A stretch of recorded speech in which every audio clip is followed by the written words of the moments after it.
Am I live? I think it's live. Hello everyone. I'm adjusting my audio real quick.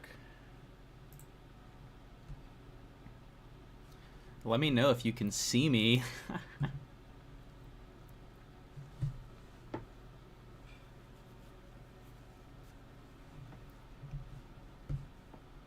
I haven't done this in so long, I forgot what I'm doing.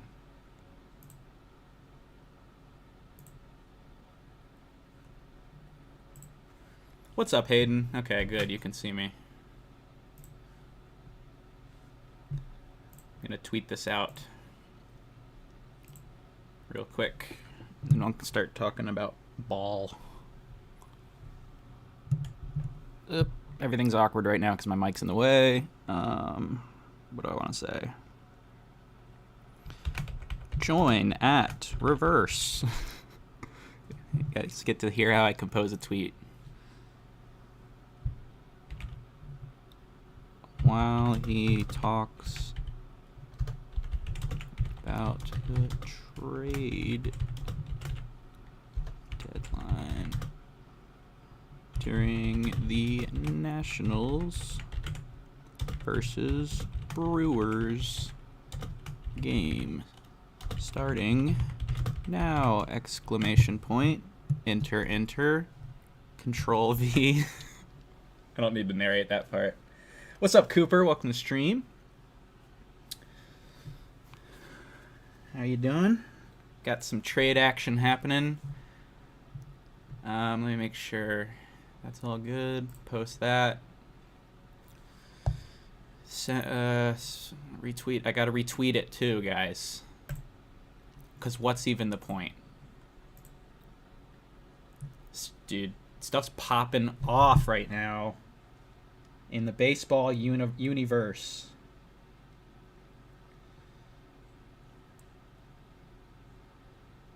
Retweeted. Let's go. What's up, Andrew? Welcome to stream. My homie. All right, so we are... let me move this over here. All right, so we got some deadline stuff going down, including our own Jamer Candelario. I'm going to mute the broadcast real quick so I can think. Jamer Candelario, who has been moved, in case you haven't seen it yet. He just got traded about 30 minutes before I started this. Of course, you know, I was hoping I'd get that during the game so I could be like, oh, breaking news, but no. Still could potentially get something like that if another National or Brewer player gets traded, because I'm going to be watching the Nats and Brewers game. Yeah, let's hear it for Candy. Everyone, give him a round of applause. Give a round of applause. There's some kind of Christmas themed rap bar I could make out of that. Anyways, Candy, round of applause. He is a Nats legend for sure. 100% was awesome while he was here. Got us some prospects. Now the haul we got in return for this was just Jamer Candelario going. So he was the only player traded to, so far. And he was traded for... One of the players is DJ Hers, who I had pulled up. I had him pulled up, guys. I promise. Hold on. Let me fix my error here. DJ Hers. This is a left-handed pitching prospect. He's in Double-A. He's their 16th ranked prospect. He's 22 in Double-A, so that's pretty aggressive. Big lefty arm, similar profile to Mackenzie Gore, who has plenty of potential, as I'm sure you all would agree, but is just needs to be refined as a pitcher. So DJ Hers is a similar profile, big left-handed pitcher, hard thrower, young guy in Double-A. He has a 3.97 ERA in Double-A this season. Not bad, not great, not bad. Has the strikeout stuff, but also has the walks. So similar to Mackenzie Gore. The other player, I believe, someone said it in chat. I'm Fafa. Thank you. I hope I said that right. We also got, we got Kevin Made. Kevin Made, I believe is how that's pronounced, who I know less about. But I know that his numbers indicate that he is more of a light-hitting, fielding first, speed first type of infield prospect. So not too sure much about him. DJ Herz, pretty solid. I mean, he's a solid get. I think that he'll definitely be an interesting prospect, but overall kind of underwhelmed with this so far. I would say I don't think we got fleeced completely, but I'm not sure that we won either. So I think potentially the long waiting game Rizzo played did not end up working, or he accepted. I mean, according to him, there was 8 teams last night that wanted Jamer. So if this was the best offer they had, I don't know.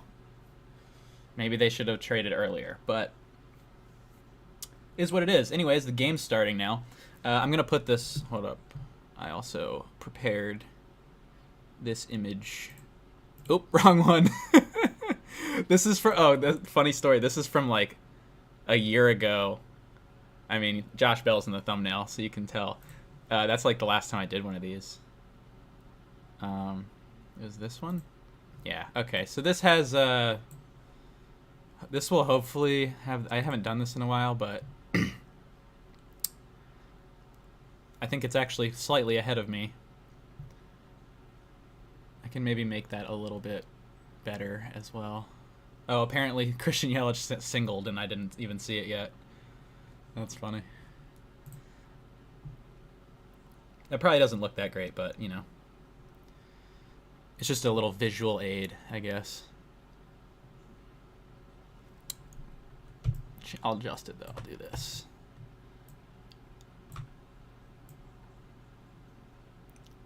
So now everyone can see. Sorry, I'm taking so long. I haven't done this in a long time.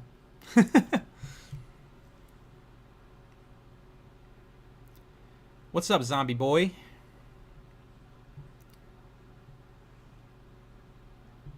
Yelly is indeed back. I would agree, which I actually think is a great thing for the sport. He is awesome. So I, for one, am appreciative of that overall. However, maybe not during this game.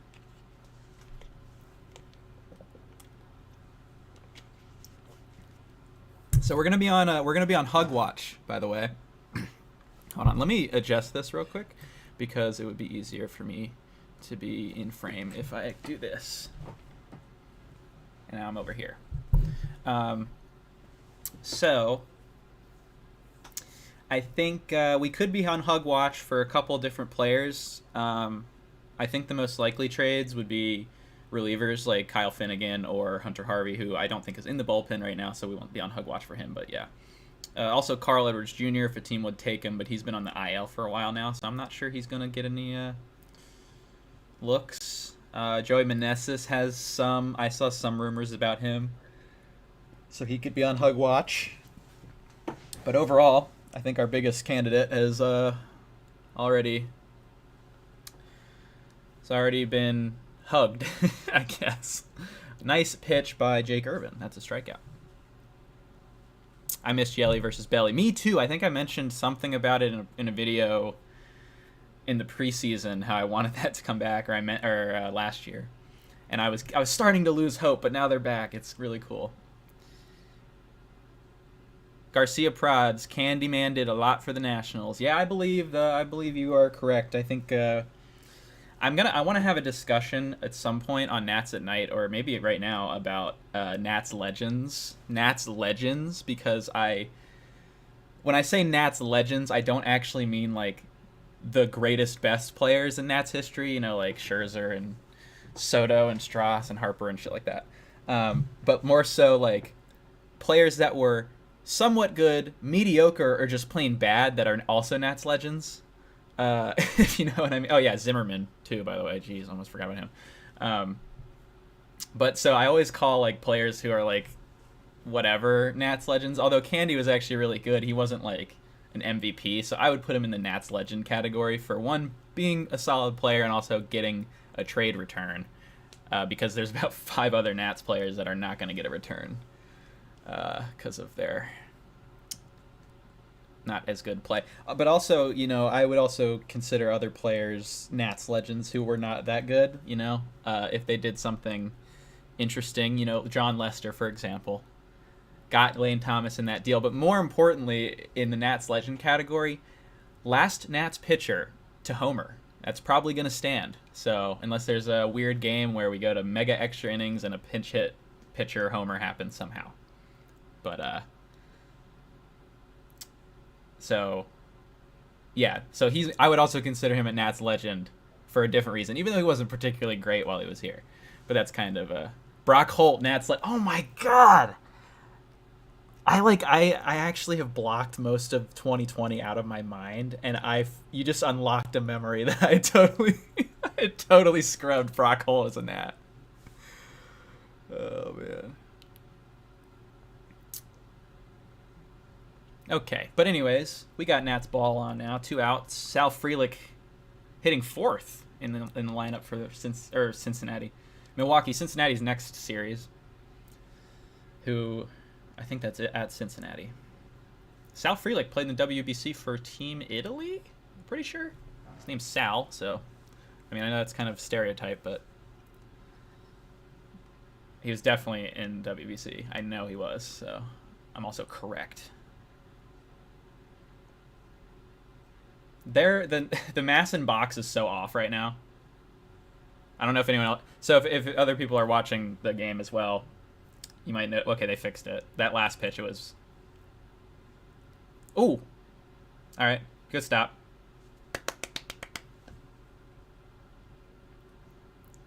Who will our future second baseman be? Well, I'm still a believer in Luis Garcia, although I would like to see a new... there's an ad on screen. No free clout. Sorry.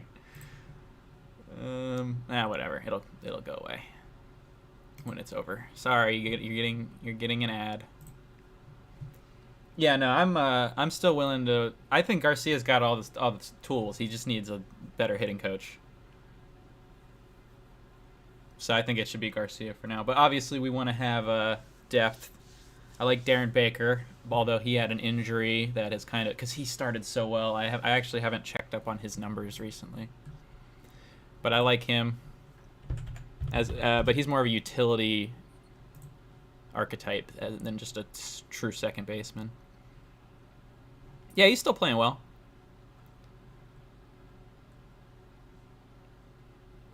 .783 OPS is fine. I'm not looking for him to be a big power hitter or even like. I just want him to get on. I want him to have like a 100 WRC plus and be a good defender.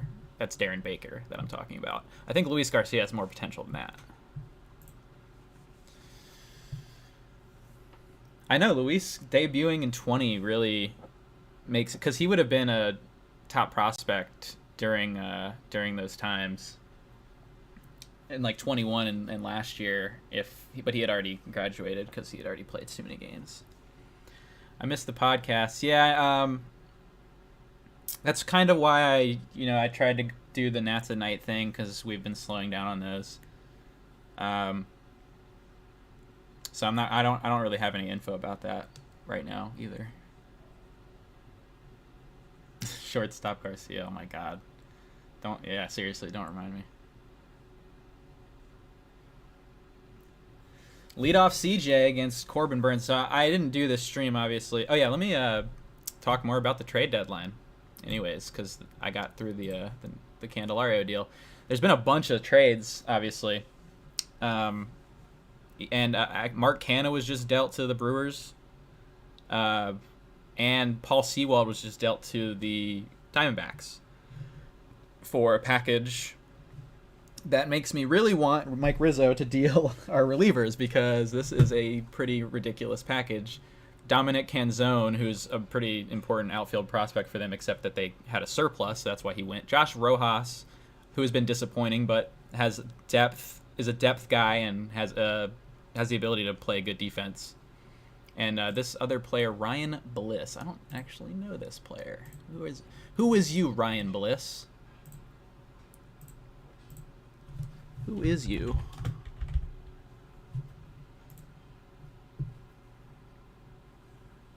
Is he ranked? Dang, he's raking. Whoever he is, he has a 947 OPS.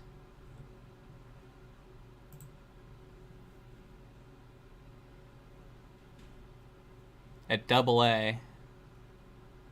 Double A has 1,000 OPS. Okay, well, I mean, that's good regardless. So that's a freaking haul, and that's why I think Rizzo should try and move Finnegan. This chat is such a vibe. I don't. It took me way too long to do one of these this season, but whatever. We're here now.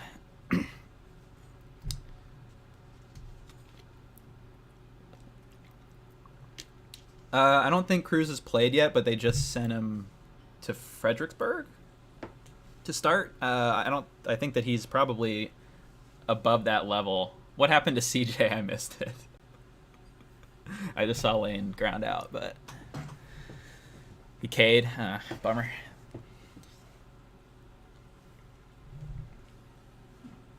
I'm gonna be like kind of all over the place, by the way, because trades are still happening. People are messaging me about them and such. So.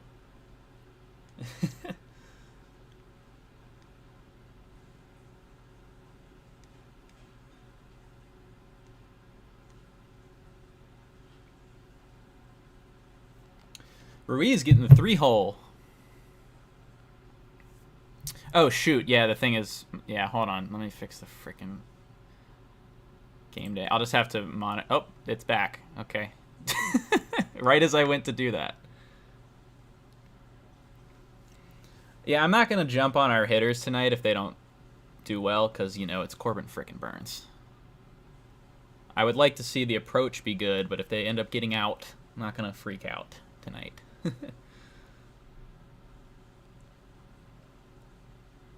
See, but even though Ruiz right there takes a strike, I want him taking that pitch. That's a rollover ground ball every time.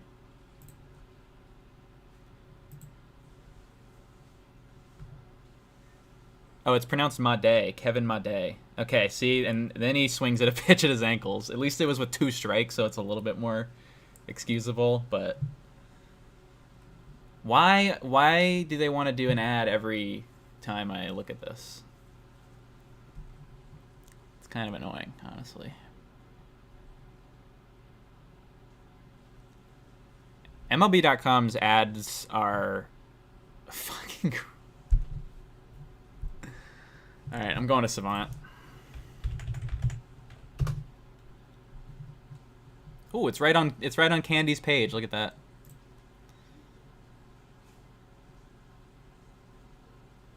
Okay. We're going to change this up a little bit.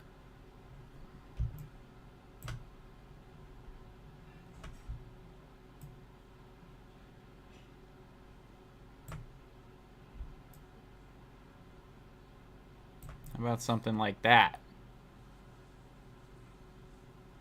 Where is that? Hold on. Maybe something like that. That doesn't look that bad, right? It's going to be hard to see if you guys are looking. I'm assuming most of you watching are also watching the game, so. But you get the StatCast data that way. That's pretty cool. All right. Dang, you guys are chatting away. I actually I didn't put any delay because I didn't know how many people would chat, but I'm glad y'all are chatting.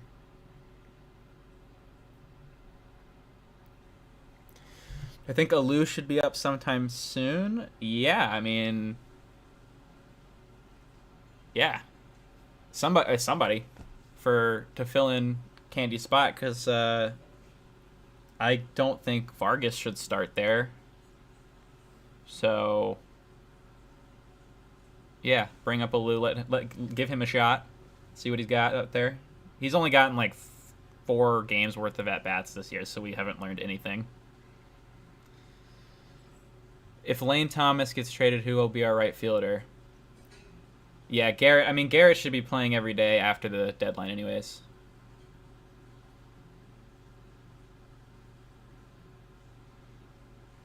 Dickerson should be DFA'd after the deadline. No one's really gonna. I don't think he would have any trade interest at this point. So I would just get prepared, guys. Dom Smith's gonna be here after the deadline. I promise. I promise it's gonna happen. So just get ready for that. But Dickerson should. I think they'll cut him loose. Yeah, I think Dom's gonna be here because he's got an option for next year. He's not a rental. So if they don't get anything this year, they're gonna probably pick that up and try and play him as the first baseman in the first half next year. See if he gets value.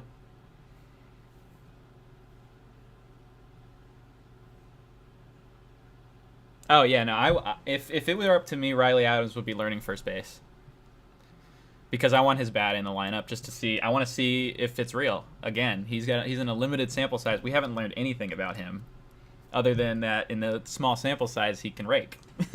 But that's not really telling us that much.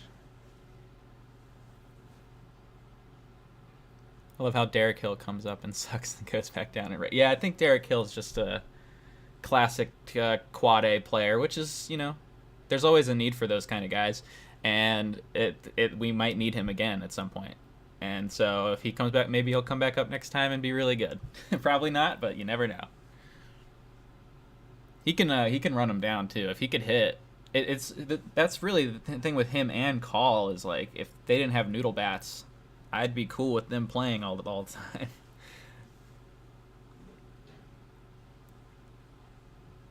Nice play.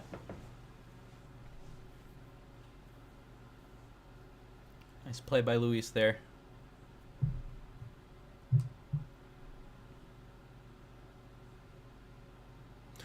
That is correct. Hill supposedly has the power that Call doesn't, although we have not yet seen it at the major league level. So I like Call's approach. It's just that he can't hit for average or power. So if you can walk 10% of the time, but if you're not doing anything else, it doesn't really matter.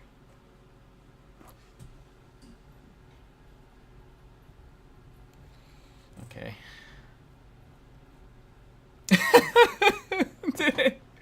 If anyone's watching, did anyone see Irvin's face when they cut back to him right there? That was hilarious. He was like, he had the look of like, oh man, I need to not do that again.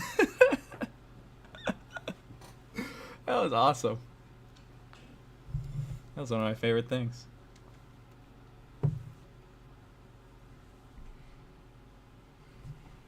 Yeah, Call's a good fourth outfield. Like, yeah, that one. That was a good pitch. That was up and in. Good inning. I really like Irvin because I think his stuff is really good. Although I think that we've called him up. Alou promoted. There you go. There he is. Yeah, that makes sense. Check that out.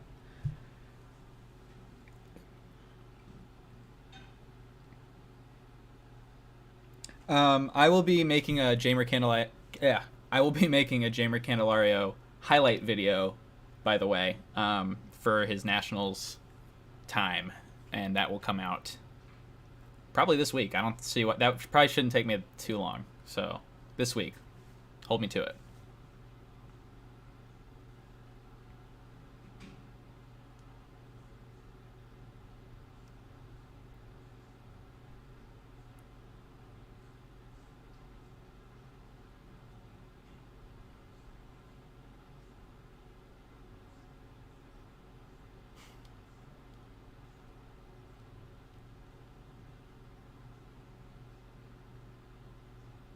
Yep. Okay. There. Yep. Confirmed by Jesse.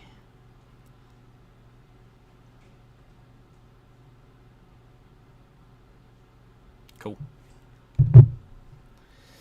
Good. We get to see an extended look at a young player who is a guy that could be a part of the future or could play well enough to impact our trading down the line. We'll see. Because, he does have Brady House coming up behind him. I don't know if y'all have been paying attention. You should, if you haven't been. Pay attention to the Harrisburg Senators right now. I mean, they're 2 through 5 right now. It's like Jacob Young, Robert Hassel, or they got no. It's like Jacob. They have Jacob Young, Hassel, Wood, House, and Trey Lipscomb, who is raking right now. Like, it's crazy. Should we trade Williams? I don't think anyone's gonna want him, but if somebody, if they got someone's got a bag of Doritos, yeah, I'll take that.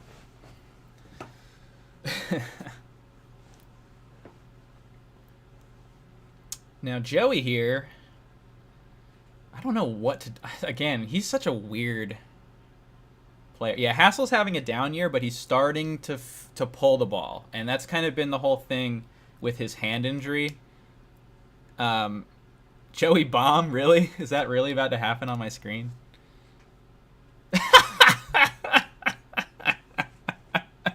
Trade him! Trade him! Trade him right now! Trade him to the Brewers! The other side, they just saw him do that. They want him now. Okay. Well, okay, so what I was going to get into saying was Joey's such a weird player because, like, he has years of control because he's a rookie last year, but he's also 32 or something. So I guess if we keep him, you could always have him, have another pop off maybe, but then you really got to move him. If as soon as he like if he let's say we keep him, he has a big second half, move him in the offseason like immediately. Something like that, Let's not wait a long time like we did cuz he's not repeating what he did last year. But that was a nice swing on an inside pitch. Yeah, you are definitely ahead of me. I'm on MLB TV.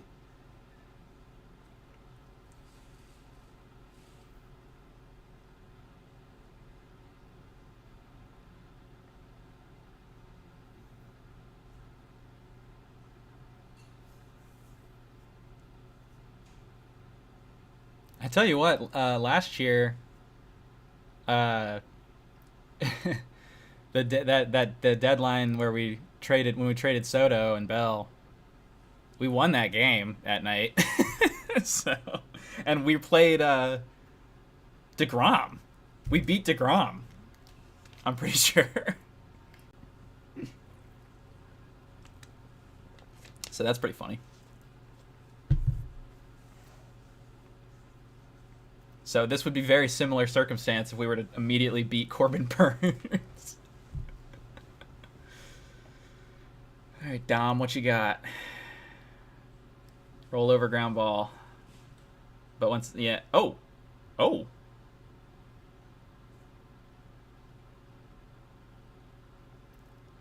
He made that close.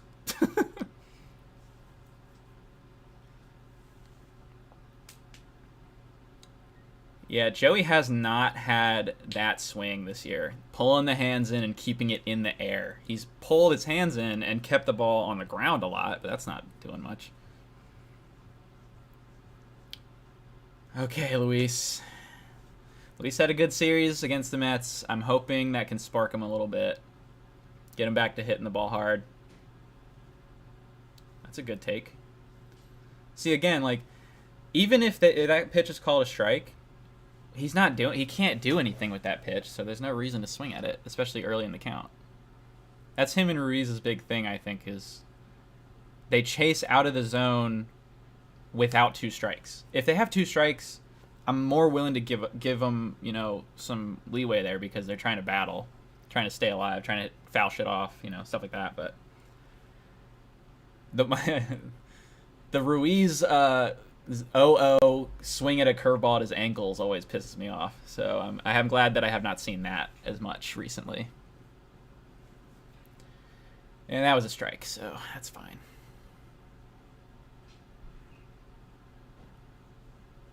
Nats.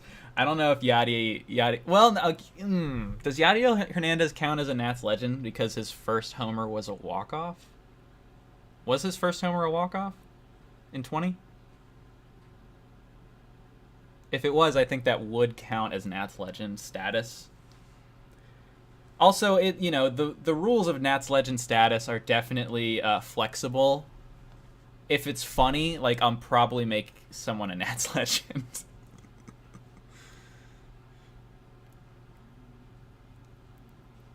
I did enjoy his time as a Nat, although he was one of the worst base runners and defenders you will ever see. So it definitely would have been interested because he was a guy who played in a lot of different leagues before making it as well. He was an older rookie.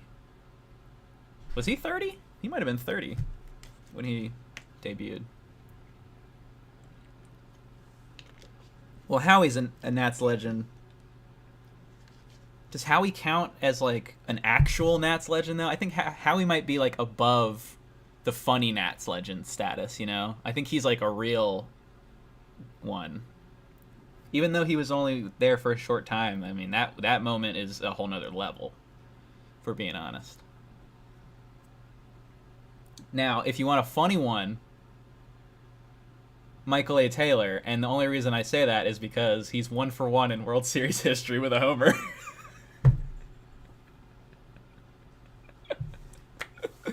Best numbers you will ever see in the World Series, baby. 1-for-1 dinger. And it was like a bomb.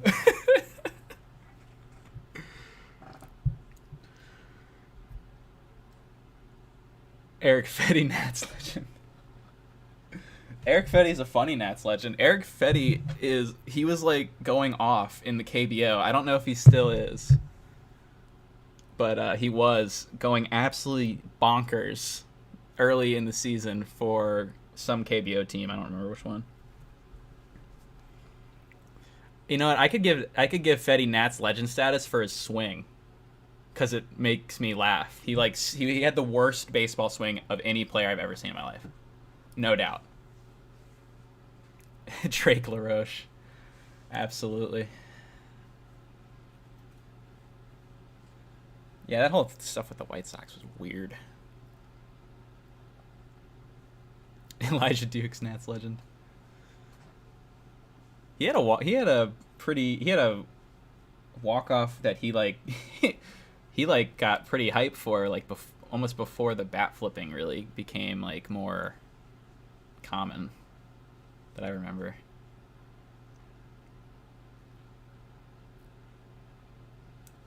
I never need to see Corey Dickerson again. What purpose does he serve right now? What purpose? Somebody give me one good reason that there isn't one.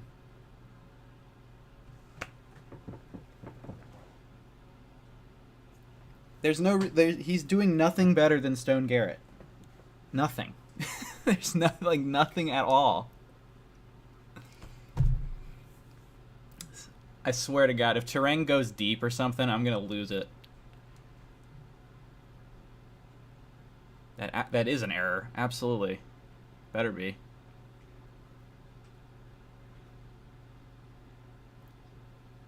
You're kidding me. Thank you, Alex. Thank you, Alex Call. Thank you, Alex Call, for preserving my mental state. Appreciate you, brother. Alex Call is going to end up being a Nats legend because he has like multiple walk-offs as like a not great hitter, which is funny. And some crazy ass catches this season too.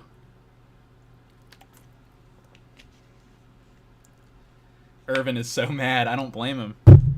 He should have already been out of that at bat, and then he served up a gapper that got luckily run down.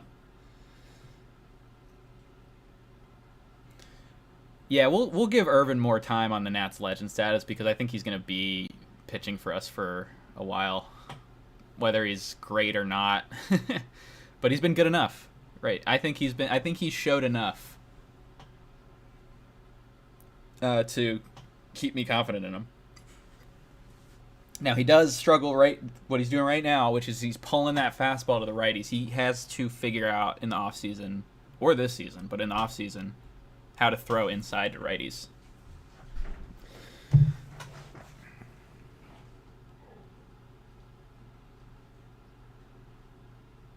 Nice pick, too.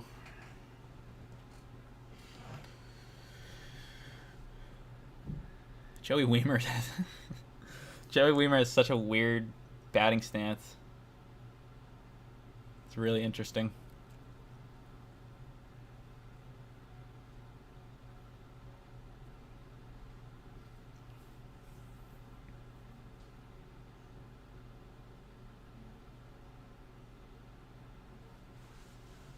I love Irvin's curveball.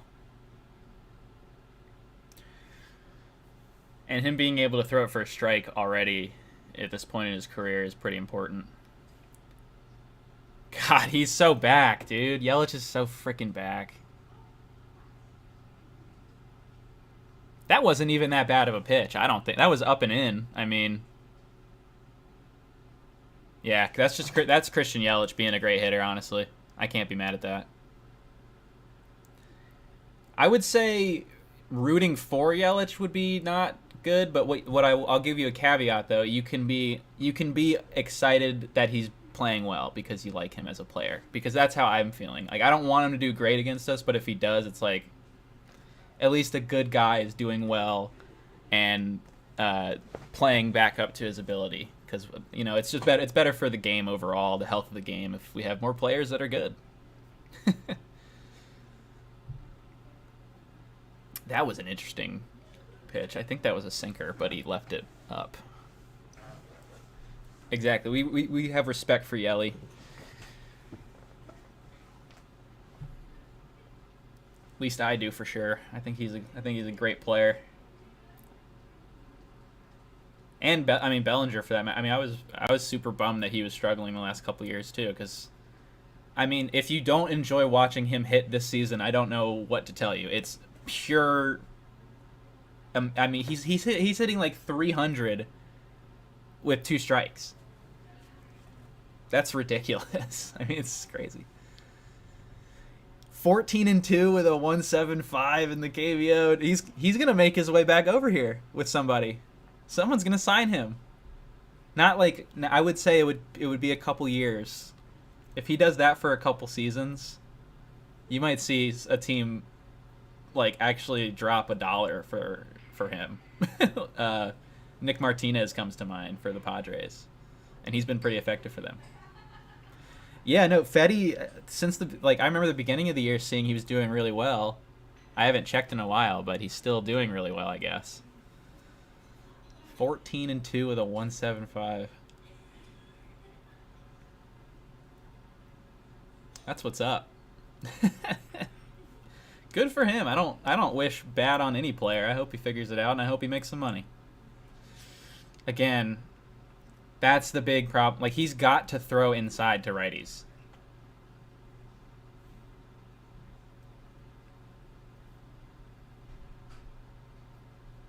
But that one they were set up outside, so they wanted it there. But that's not where I don't want it there. That's not where you want.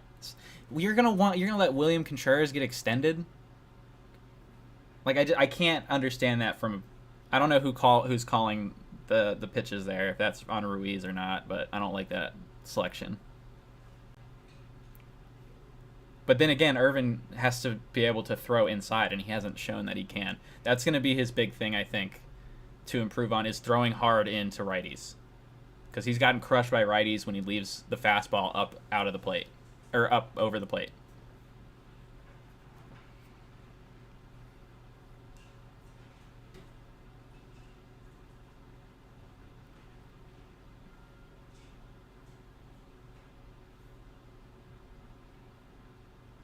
Ooh, that was a good pitch. That could have been a strike.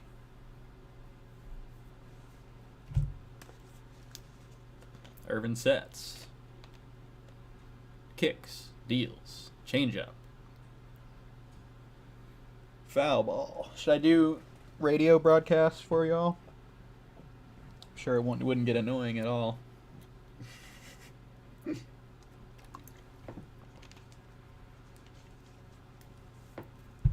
1-2. Looking for the curveball here. I threw a high fastball, wasn't even close. You can you can get Santana up. That's what I was looking for. He went. Yeah, 100%. That's the one I was looking for. All right.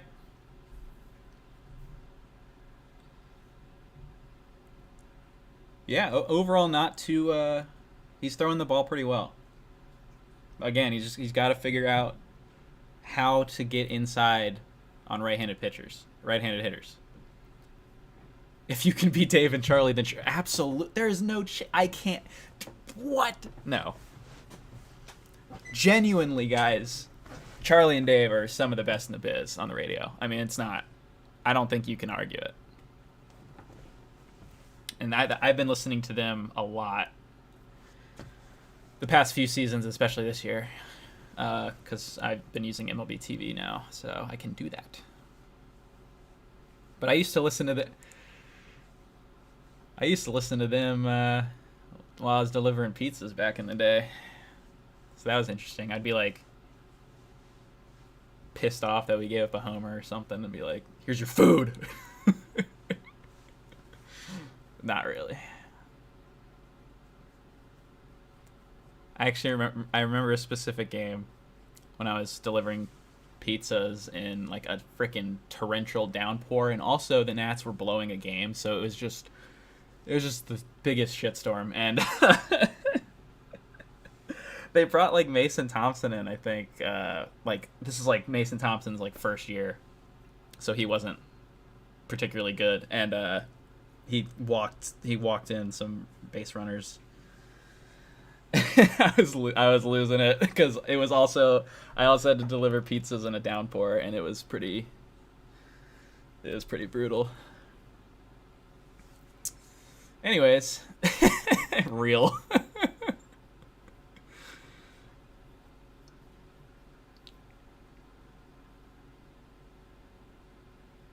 Oh, Corey Dickerson's hitting. Do I even watch?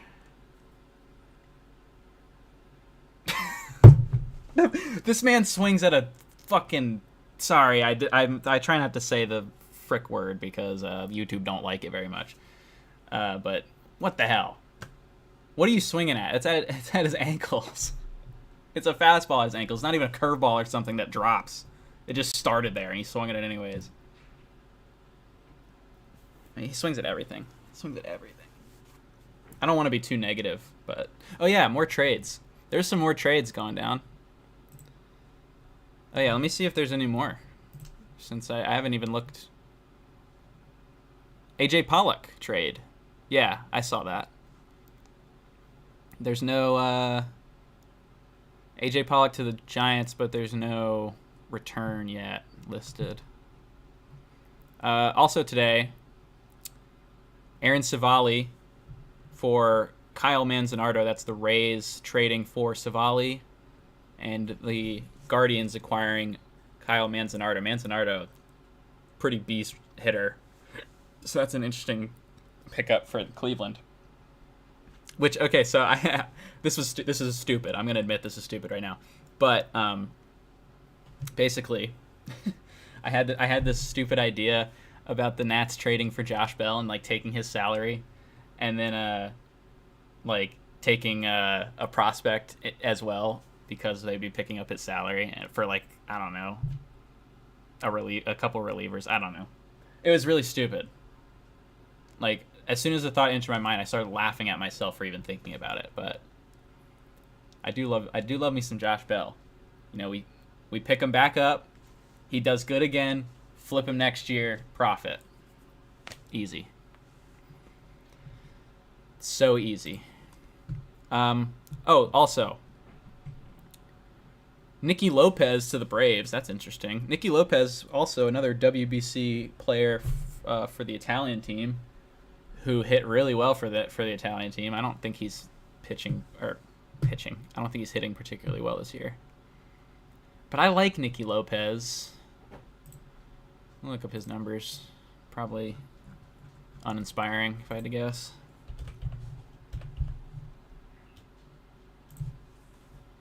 Yeah. Damn, that one season, 2021 Nicky Lopez, was a flash in the pan, and I really wish it wasn't. I wish it was for real. You can still pick it, though.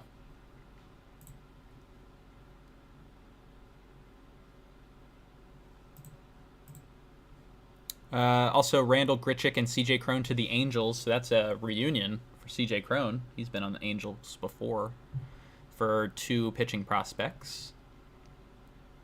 Late last night, Jordan Montgomery to the Rangers, as well as Chris Stratton for 3 pitchers to the Cardinals. And they also traded Jordan Hicks for 2 other pitchers. So they're stacking some pitching prospects. That's interesting. That's kind of what I was hoping the Nats would do.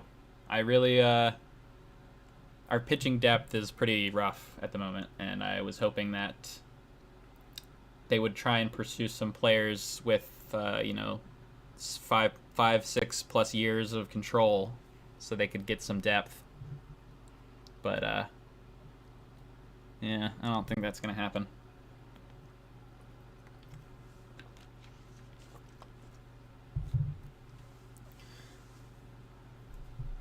I think the Nats have had the worst bullpen this month by ERA. Actually, worse than Oakland. That's pretty bad.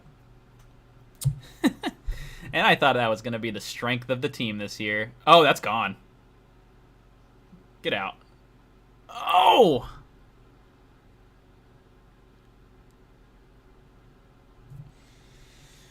Foul.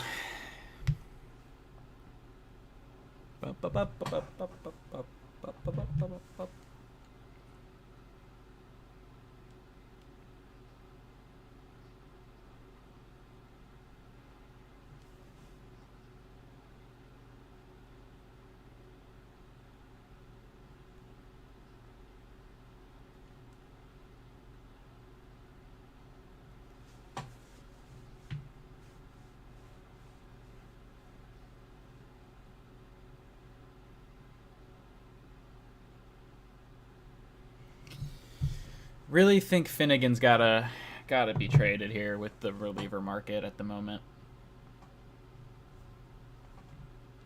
Good at bat.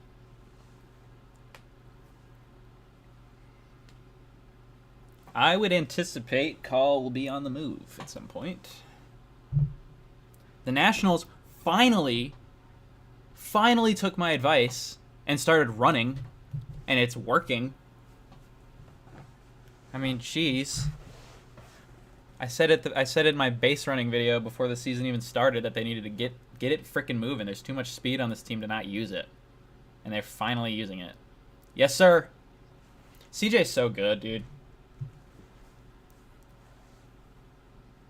He didn't even have time to run because CJ was like, I'm just going to hit a rocket single.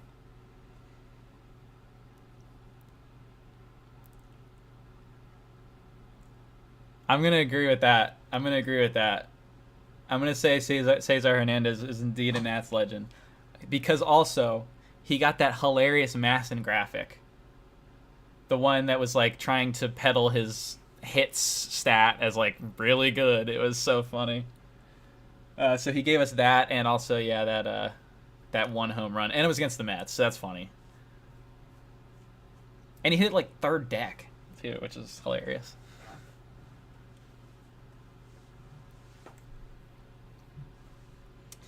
All right, Lane. Oh, yeah, Lane is having a horrible month, by the way. Just awful.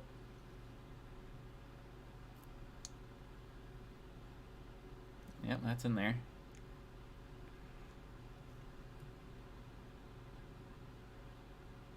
That's the I'm not sure if it was just for show, but if Mike Rizzo is seriously considering Lane Thomas as an everyday player, then he's pretty mistaken. I mean, the splits speak for themselves. I mean, it's just like he can't hit righties. It's been his problem the whole time.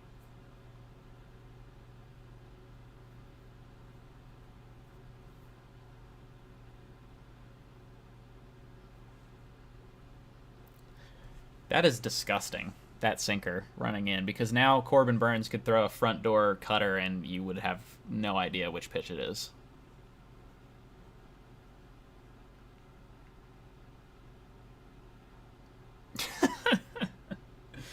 That wasn't front door, but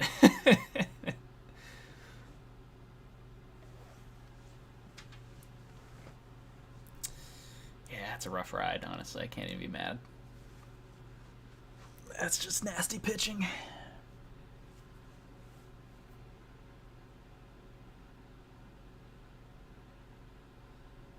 Need a Keeb clutch.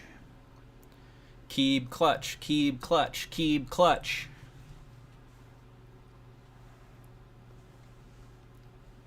I just want to see a good swing decision. That's more important.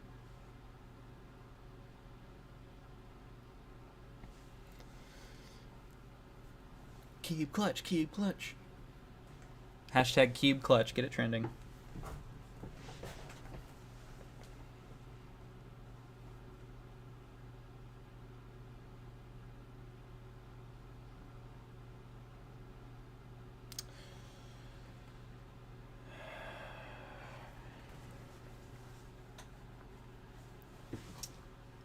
Not my favorite swing decision there. I don't know.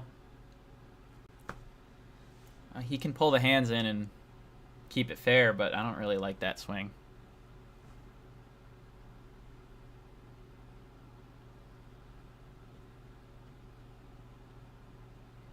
One.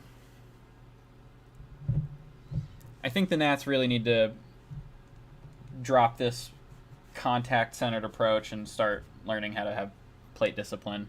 So that's kind of why I'm hoping that they'll start being more patient.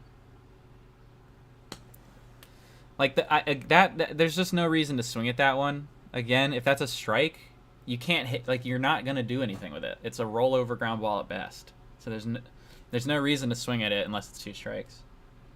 Like I feel like Ruiz doesn't pick a zone. He needs to pick a zone without 2 strikes and focus on that, which he has. But they seem to have been doing in recent series. He's not doing it today. It's also Corbin Burns, so I'm not gonna freak the frick out. If this continues to happen for a longer period of time, then we can safely assume that the approach has shifted back to swinging and everything, which is not what we want. At least I don't. I feel like most people would say that it's not a good idea. We need to add some serious power this offseason. Yeah, you're definitely right. Yeah, that one he's got to swing at. And that was a strike. So now if he swings at stuff out of the zone, it's like, okay, well, he's trying to fight stuff off. But before 2 strikes, we got to focus on swinging at pitches that we can do damage with. That goes for pretty much every player on the team. It's going to be an interesting offseason because I feel like the Nats need to definitely make a big free agent signing to start this thing. Like, to really, like... That was nasty. That's like his 5th best pitch. I can't even be mad that Ruiz swung and missed at that. But yeah, no, I think that this is going to be the off season where we need to this is going to be where we sign our Jason Worth. Basically, I'm not necessarily saying I want the production of Jason Worth relative to that contract, because he was definitely overpaid in terms of like wins above replacement, but I do think he was a big deal in terms of jump starting us into contention and showing that we were serious about it. So I feel like we need to have that one signing at least in the offseason. It's like, hey, we're getting ready to go, and this is going to be the guy that starts it. So I don't know who that's going to be, whether that's going to be a position player or pitcher, but we'll have to wait and see what the market looks like. But I feel like that's going to happen, or it should happen, because House and Wood are right around the corner. Like, they're almost here. So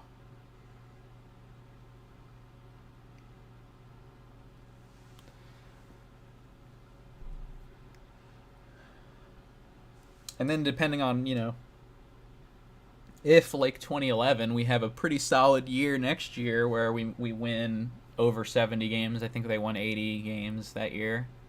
But like 70 plus, I would say if they can win 70 plus next year, then it's like, all right, it's go time. Let's start trying to win.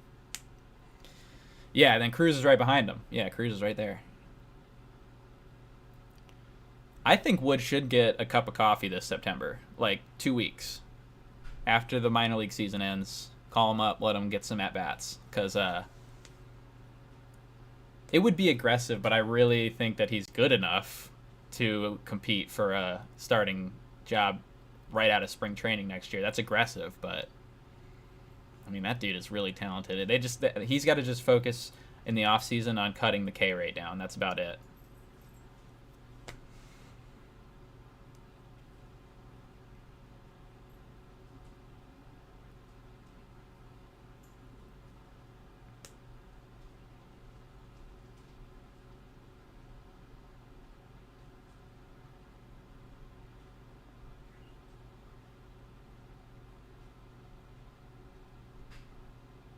Yeah, Cruz is the exact reason why we don't need to keep Lane Thomas for any specific reason. I mean, obviously, we're not trading him for a bag of Cheetos, but that's why I think that he should be moved, because we have... I would think Dylan Cruz is gonna... Mets are engaged in talks with Dodgers and Astros, per Nightingale. I love Bob Nightingale. Bob Nightingale is one of my favorite reporters because he will just like tweet something that's so wrong and just totally not acknowledge it at all. It's so funny. It cracks me up, makes me giggle like a little girl. Just let the pitcher catch the ball. I don't understand this. I've never gotten it, even back in my playing days. Like, if I'm on the mound, then yeah, maybe someone come help me. That one, he's out in front of the mound standing on flat ground. Just let him catch it.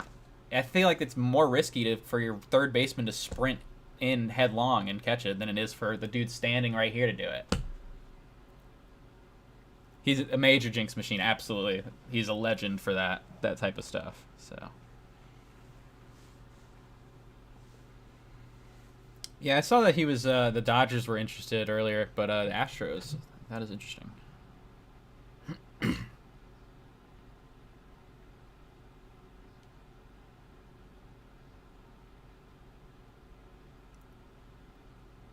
Nice pitch, Jake.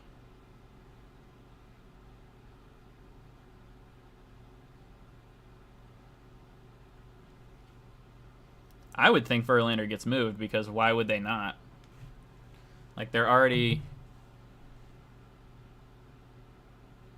What's up, Noah? Tigers and Nats fan just got off work. Do you think Kyle Finnegan is moved very soon? I think that they should move him. I don't think that I'm not sure if he will get moved. I mean, he's at peak value right now, and I think he's got... Catch that. Okay, nice catch.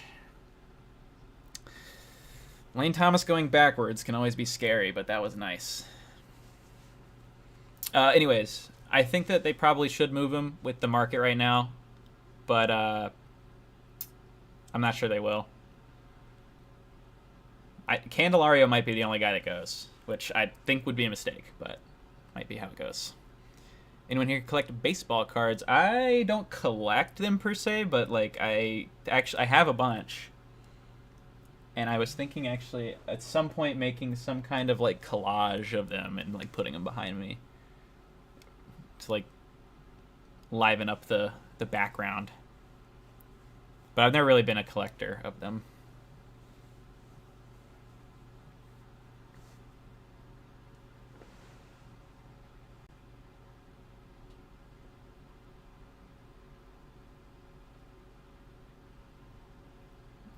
Again, they're setting up these outside fastballs, and like if the outside fastball can be a great pitch, but if they know it's there, they're going to lean out over the plate and look for it there and hit it the other way. So you have to show them that you can go inside.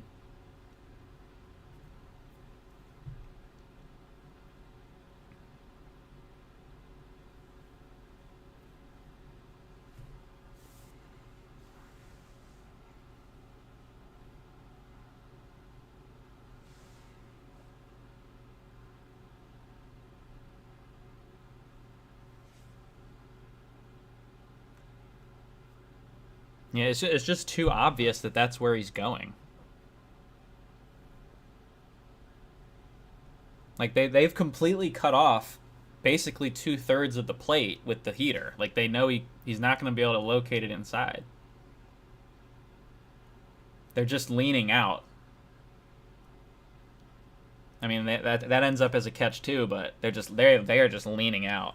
So he's got to establish something inside, or it could be bad. I mean, the Brewers aren't a great lineup in terms of offense, so it's like he might get away with it, but you're not going to get away with it against a good offense.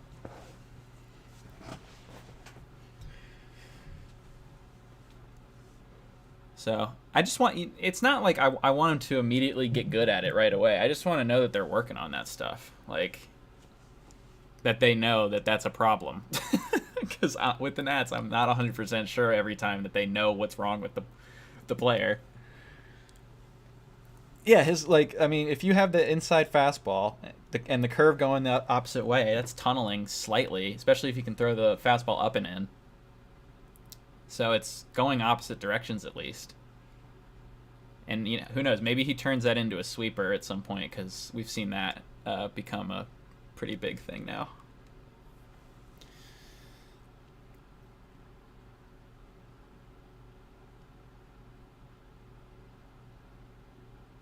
I'm an administrative assistant at a real estate company currently. That's not what I want to be forever, but that's my current job.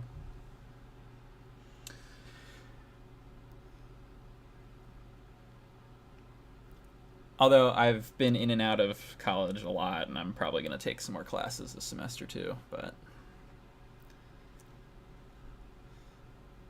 probably actually finally taking classes pursuing sports media, which it took me so long to figure out that that's what I wanted to do, but we're here now. I really hope the Tigers make a trade soon. Surprised they haven't made a move yet. They have some really good starting pitchers and relievers. Foley, Lang, Lorenzen, Eduardo. Yeah, I would think Erod goes. Probably Lorenzen too. I'm not sure about Lang. I don't know what his contract's like. If he has multiple years, I don't know if they would necessarily move him yet. Or Foley. I don't know much about Foley at all, if I'm being honest. Let's find out.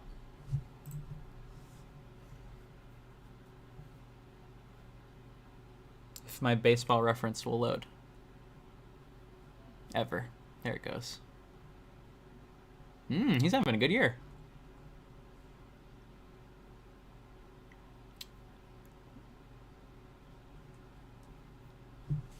And what's his contract status?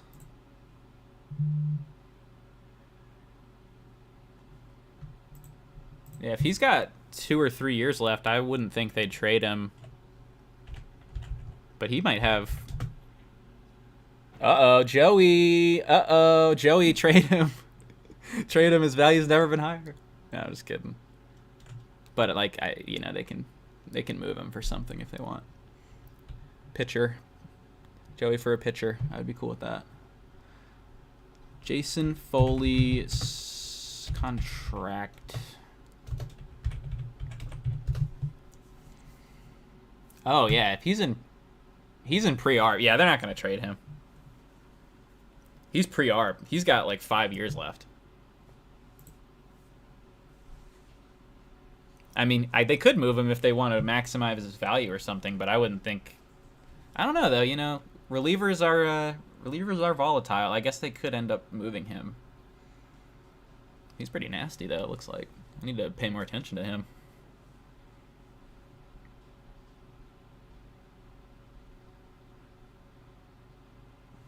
Yeah, I would think Lorenzen and Erod go, especially Erod. He's got some value for sure. Lorenzen was on the All-Star team, so Tigers be like, hey, look, we got an All-Star pitcher here. Look how All-Star he is. He's actually pitched pretty well since the All-Star game.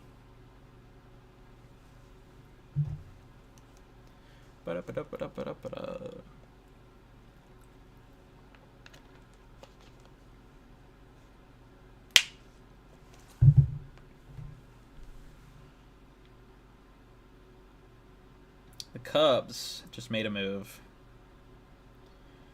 Little small move, it looks like. They have acquired right-handed pitcher Jose. How do you pronounce that? It's Cuas. Quaus. I'm definitely wrong. Cuis maybe? Jose Cuis? For Nelson Velasquez to the Royals. So this is more of a prospect swap, if anything. Not necessarily, but kind of. Two young guys being exchanged. Nelson Velasquez. Yeah, he's still really young. That's surprising that the Cubs moved him. I guess they really need a pitching.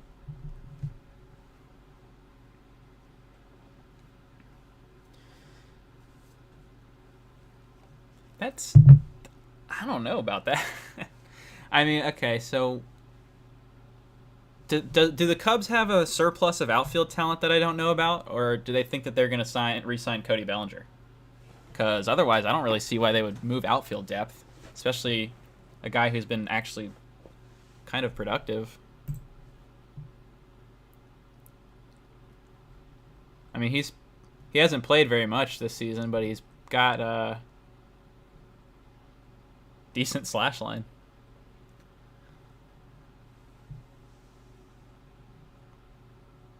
And he's only 24. I don't know. I don't know about that one.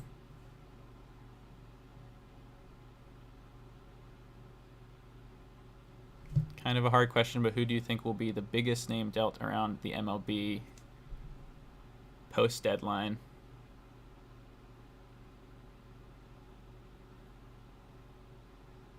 Like in the off-season?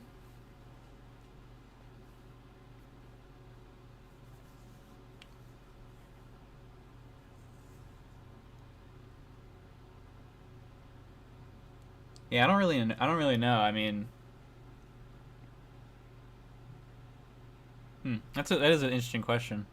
Probably have to wait a little bit and see like how some of these wild card teams perform going down the stretch, because that could change their trajectory going into next year if teams fall off or if a team does really well.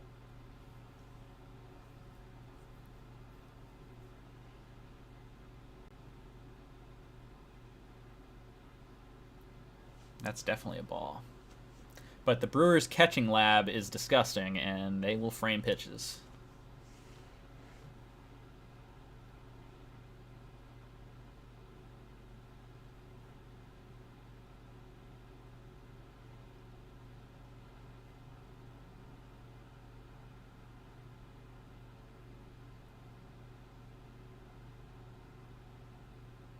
Okay, so like after the deadline's over, who would be the biggest name moved? It's probably already happened. It's probably Scherzer against Verlander when he gets moved. I would think that's probably the two biggest, because that's a horrible swing. No, Ohtani's off the market. Bellinger's off the market. Soto is technically not, but like I don't think they're moving him. So then it's probably one of these Mets pitchers. I guess we'll see if anything really crazy happens. Deadline's not till 6 p.m. tomorrow. There's still time. There could still be some weird stuff. You never know. Lucas Giolito is a pretty big name pitcher too, but I wouldn't put him above Verlander right now.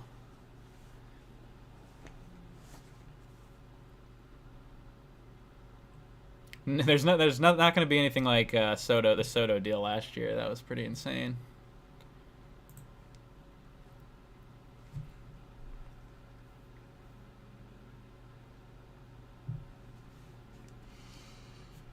Okay, how is Dickerson going to strike out here? Let's find out. It's going to be high cutter, or is it going to be a curveball in the dirt? Or maybe a changeup in the dirt. Something not that isn't a strike he will swing at, probably. Let's see if I'm correct. Hopefully this will be the last freaking game I have to see him. Okay, well. He swung at us. That was an... I mean... I don't care what hitter it is. That pitch is impossible. Corbin Burns' cutter right on the corner. I mean, that is... Just to... Yeah, all you can do is really fight that one off.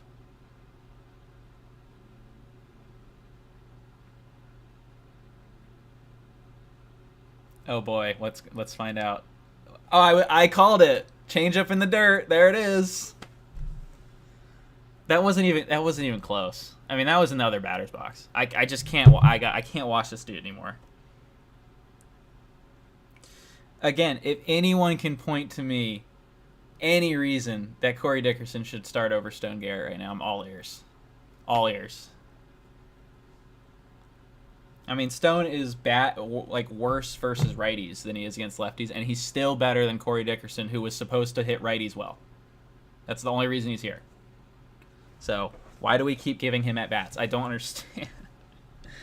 I'm pretty sure he's going to be gone after this game. I actually think this is the last game we're going to see him, but, why even wait this long?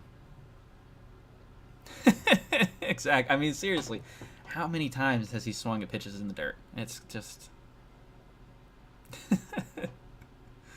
I don't think Stone does much either against Burns, but that's not the point, really. Dude, Riley Green is sick. He's having a nasty season. I was looking at his numbers the other day. Let me check them again. Because they were... I was like, what the... And his defense is stupid. I mean... Y'all got an actual two-way threat center fielder. Guy who can actually rake, too. Only 6 steals. That's kind of surprising. I mean, I don't think of him as a super fast player, but I figured that he would be able to, get into the 20s at least. 467 slug, though. That'll play. Especially in Detroit. Are you kidding me? I mean, I know they moved the fence in a little bit. It's still a freaking cavernous cave, basically. Yeah, that's impressive.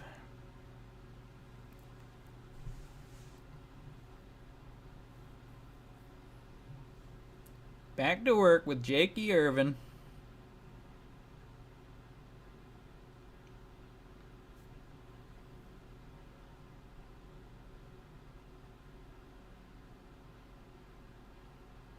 Yeah, that's right. They didn't call Riley Green up until why was he not their all-star this year? What the frick? He's having a great season. Did he just start getting going? Maybe he wasn't quite going as good as this before the voting ended.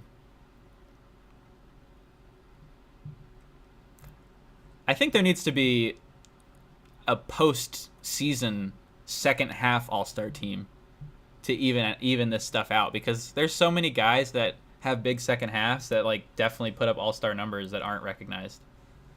For example, Bryce Harper 2021 wins the MVP. He did not make the all-star team. So there you go. There's one.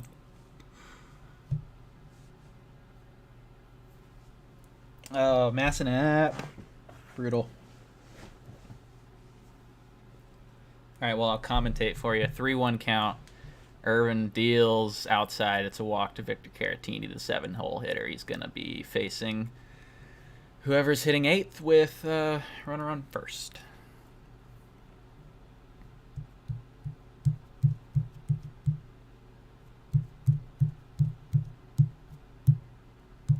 Yeah, Riley Green, dude. Probably better choice than Lorenzen for an all-star spot, I think. I mean, Lorenzen's okay, but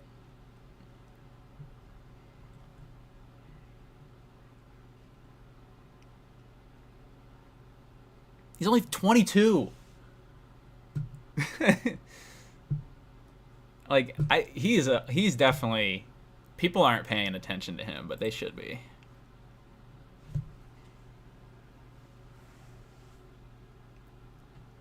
Oh, Bryce Charang is hitting 8th, and he tried to bunt, and it was close.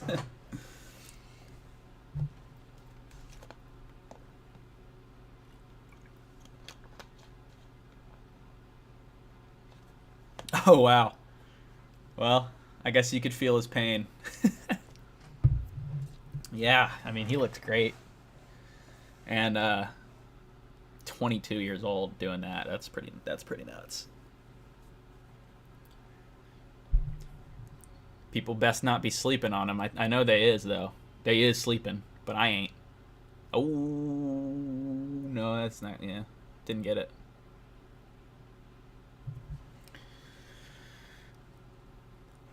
Irvin is at least staying off the barrel for the most part. So that's basically the main goal, is to stay off the barrel. You got Mr. Weird Stamps. All right, we need to get a double play right here, because if Yelich comes up, he's going yard.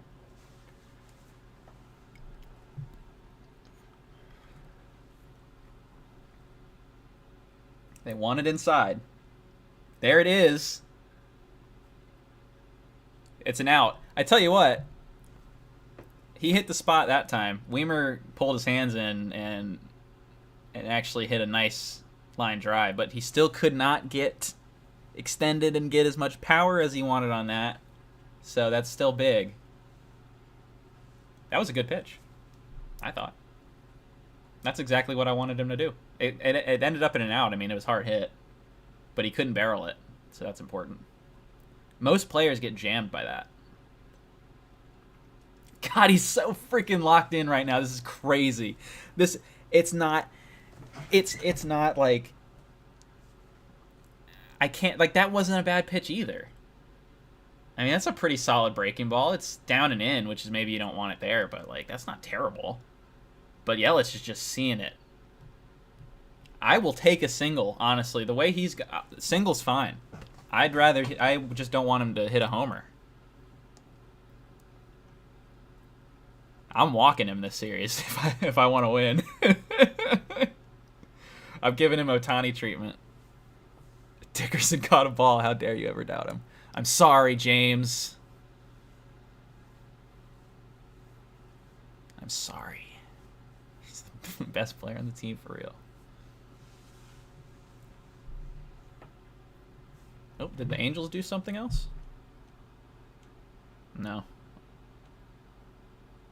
Charlie was just saying something.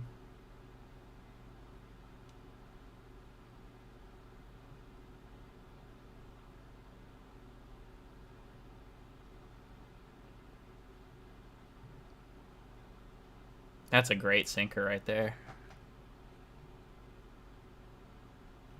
How do I think Cade will be when he comes back? I mean, Tommy John surgery at this point is generally pretty successful, so I would think that he'll at least have a chance to come back healthy. I think it kind of resets his development a little bit, as in he's going to have to take some time to find his stuff again when he does start rehabbing. So it's probably, I would think they would take a little bit longer with him to recover than like if a team that was competing and it was a guy that was already established. You know, it's a young guy who is not playing for a team that's going to be competing for a championship next year. So I think that they should take their time. Make sure that he's like he could be healthy, but you don't need to bring him up right away if he's not, you know, let him have some time to refine his stuff. Figure out where he's locating, because Cavalli's mechanics are also a little bit wild, so it could take him a little bit to rein that back in and find his command. So I don't know. I hope he's good again. I mean, he was looking pretty good. I thought he was going to have God, I was so bummed when he freaking started shaking his damn elbow during spring. That was one of the games that they broadcast too, so I actually watched that happen, which is a bummer. Cole Henry just got hurt too again, which is Oh, I was such a huge Cole Henry fan in 21. Like, I was all in on him. I thought it was going to be for sure a guy that could be a middle rotation pitcher, and I still believe that's true from when that happened. But then the TOS is just brutal, man. Any word when Cruz will make his debut? He just got sent to Fredericksburg, but I don't think he's played yet. But it should be any day now, really.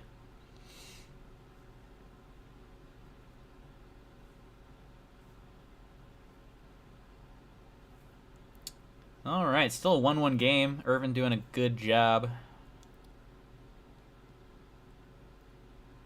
I think Irvin can throw one more inning, but I want him pulled around 90 because he threw like 111 pitches last outing, which is far and away the most he's ever thrown. He doesn't need to be doing anywhere near that again.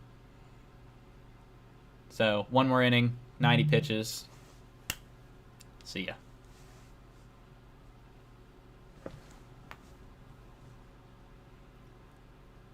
Like, I'm all for stretching guys out, but like, you don't need to be throwing 111 back-to-back games as a 25-year-old. You just don't. That's just not helpful to anybody.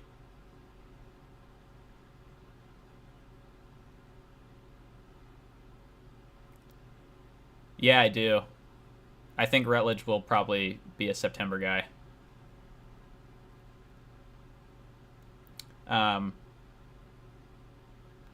He's not quite throwing the innings at AA or at AAA that he was,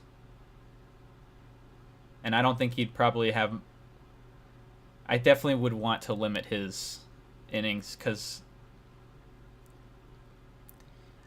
I just want to have these young guys put in positions to succeed, and I don't think throwing him for 6 innings, regardless of how he's doing, is a good idea. I think maybe with some of these guys, that was an error by Adamas. I think with some of these guys, try and put them in spots that they have a better chance to succeed. Get them some confidence, and show them how they can perform well. If Rutledge is only effective for 3-4 innings, that's fine. Pull him, let him be effective for those innings for now. Take some confidence into the offseason, and then you can try and stretch him out. Stuff like that. I don't think we need to be leaving guys out there to die. just stack the bullpen with long relievers in the back half of the season, and let them eat innings and give up a ton of runs. Who cares? We can't possibly get a good draft pick anyways. So it doesn't matter if we're good or bad in the second half. Record wise, we're gonna pick like 10th or something.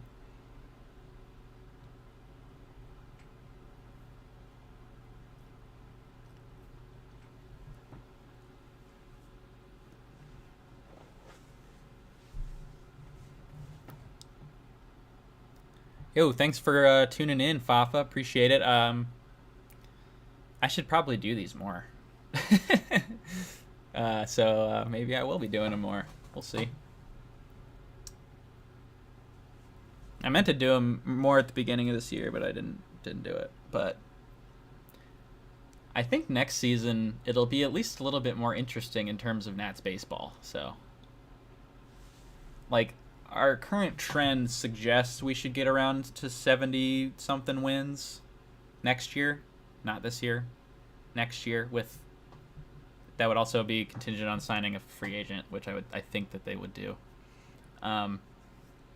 So if there's even more excitement, I'll probably do more of these next year.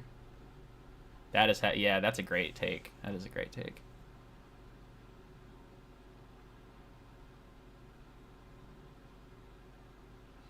Yeah, I think Strasburg was like, okay. So I went to a game in 08 when the stadium opened, but I don't remember it that well, and so I don't really count it. I think the first real Nats memory I have is Strasburg's game, his first start. So I'm kind of right there with you,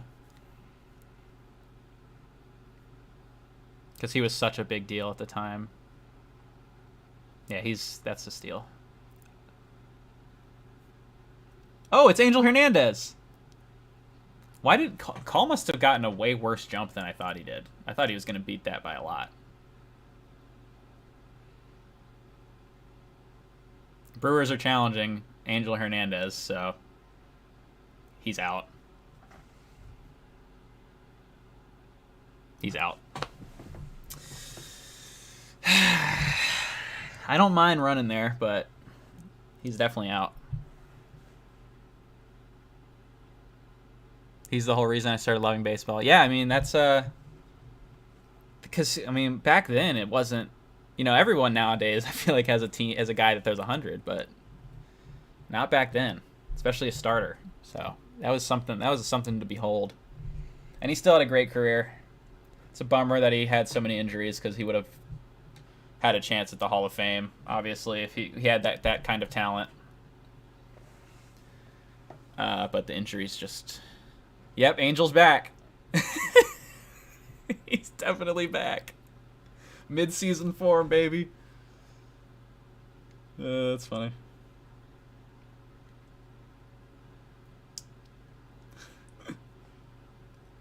All right, let's see if CJ can get on base. Yes, sir. Now he can run, because he's stolen 21 in a row without getting caught.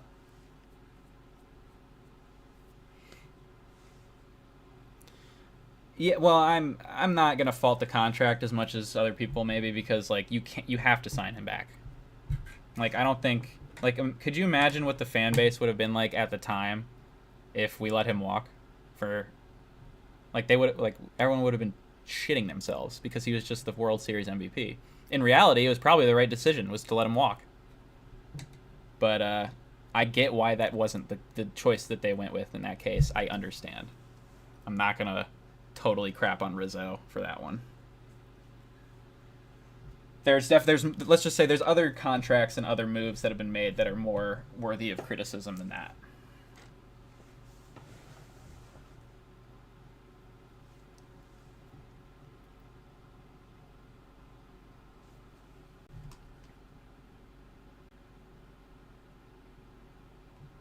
Yeah, that's a good point. I mean, we would have had to sign somebody anyways because the farm system was so... Oh my god. The farm system post-2019 was like... I mean, not only we were the worst, but we were like, whoa, this is awful. CJ is safe again. 25. And he... Hold on. How many... He's got like... He has like almost 20 this month, I think.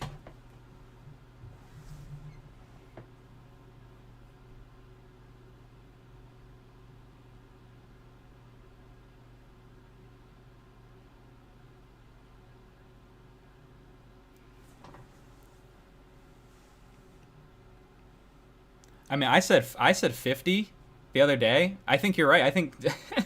Especially with the way he's been getting on base. I mean, this has also been a really good streak of him being on base a lot. So that's down. That's a run. Great read. Oh, another great read. Oh! We almost had a little league home run. That was almost a little league home run. If Weimer or whoever that was in right field wasn't backing up. That was about to happen. I was gonna get really excited.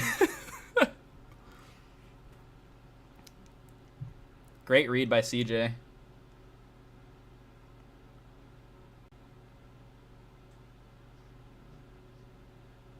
I love being aggressive on the bases. Obviously, Call getting thrown out was a bummer, but I do love the aggression with the speed that we do have.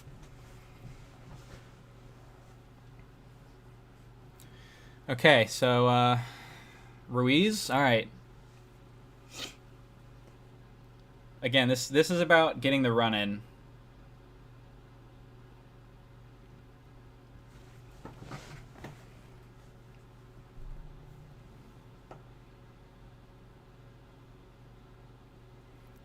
Again, swing decisions are the most important thing here.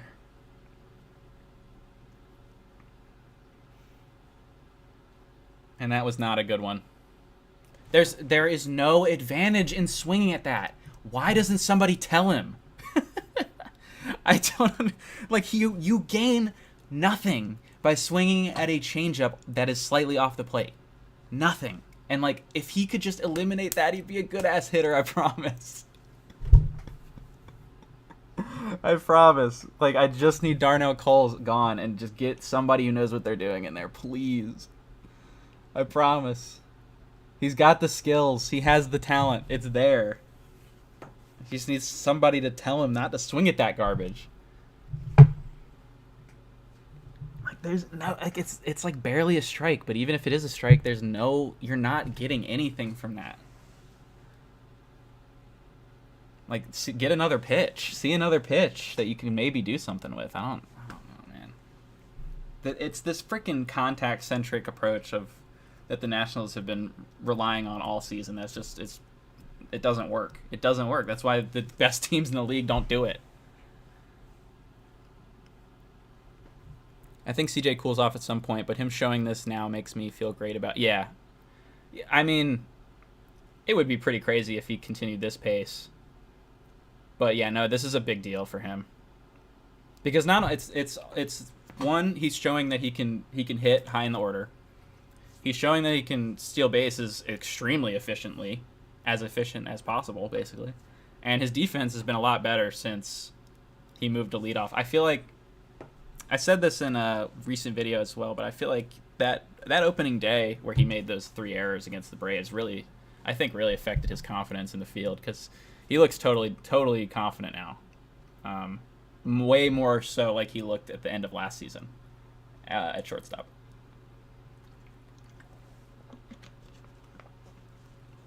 The Shark has the record. That's surprising. I would have guessed Turner. But the Shark's a Nats legend. There you go. There's one.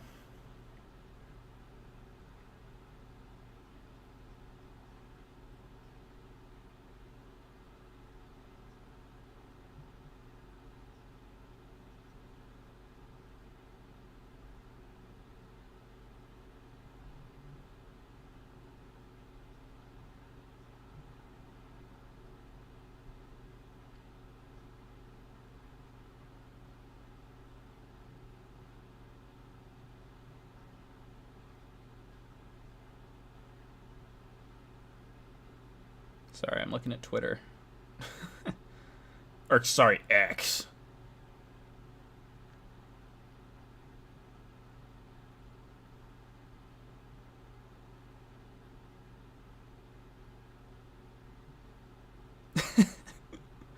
People making fun of Angel Hernandez. That's always a good time.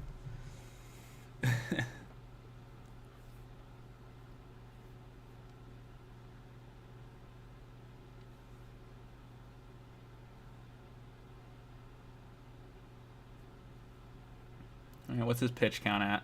77. Yeah. All right. That's fine.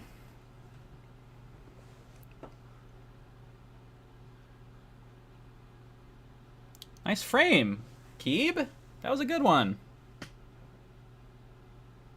Good. Okay, Davey made the right choice. He's already got people warming up. I'm glad that he was able to understand my point about the fact that he does not need to throw over 100 pitches again.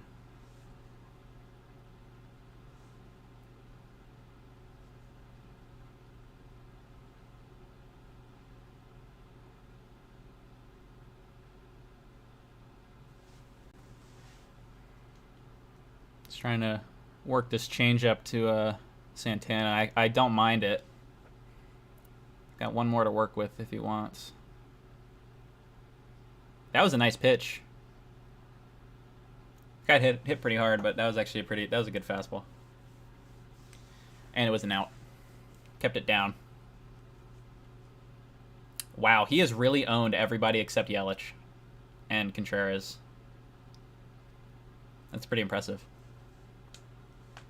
This is a first place team Irvin's doing this to, by the way. This is not, I mean, they're not the best hitting lineup, but they're not pushovers.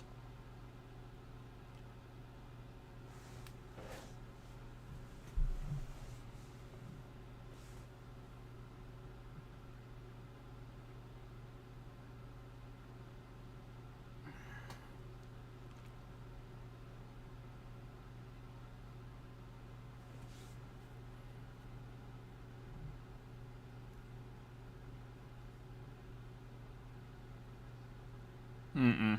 Yeah. Maybe might want to pull him earlier. Because none of these pitches have been close.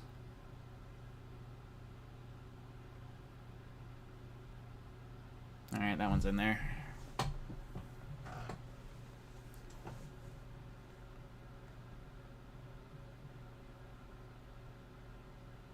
Yeah, that was only 93 also.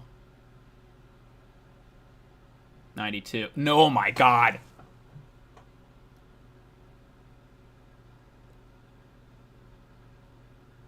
That was a really bad call. Wow. Okay, that was basically the same pitch. Yeah, see, I don't think we're playing with fire now.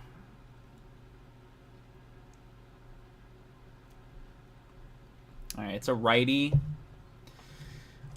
I can't confirm this, but I would anticipate Jake Irvin has reverse splits because of his issue getting the ball inside to right-handed hitters. Let's see if he can do it here. All right, that one's it. If you're gonna miss in there, because at least you're showing him like, hey, I can go in here. I mean, his velo's down. Like, I really think they should. That's a good pitch, though.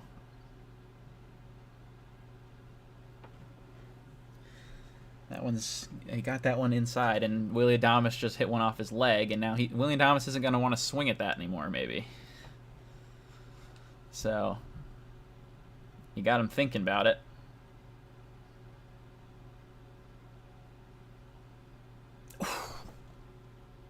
Right above the guard. Ow. Yeah, I mean, Angel is Angel, and he's just that is him. He is he.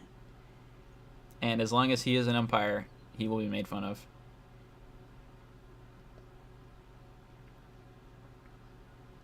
The velo is just not there. Should have pulled him probably against Frelick if they had a lefty warming. Instead, they have left 2 runners on. And it's Hickey, not Davey. Like,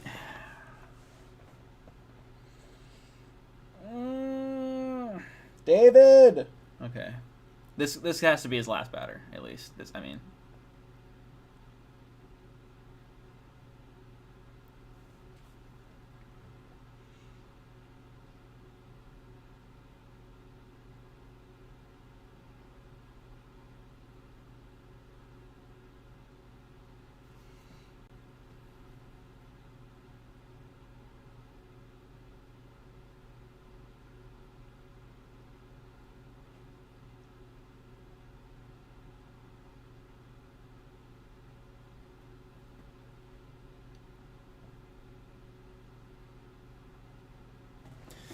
What do you think? What do you guys think Jim Hickey said?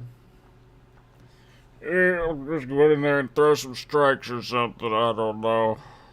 Jim Hickey, I don't know what I'm doing.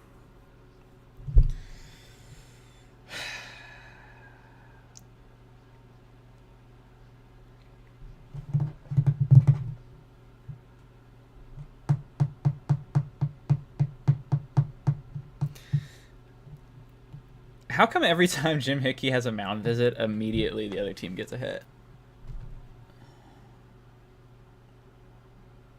Yeah, I'm glad that we wasted those pitches with a guy who was clearly fatigued. That was a big help. It's bad management. That's bad management. Like, you're purposely putting your player in a position to fail. Just pull him, and he has a great outing to take with him into the. Now he's pissed. I'm getting a drink.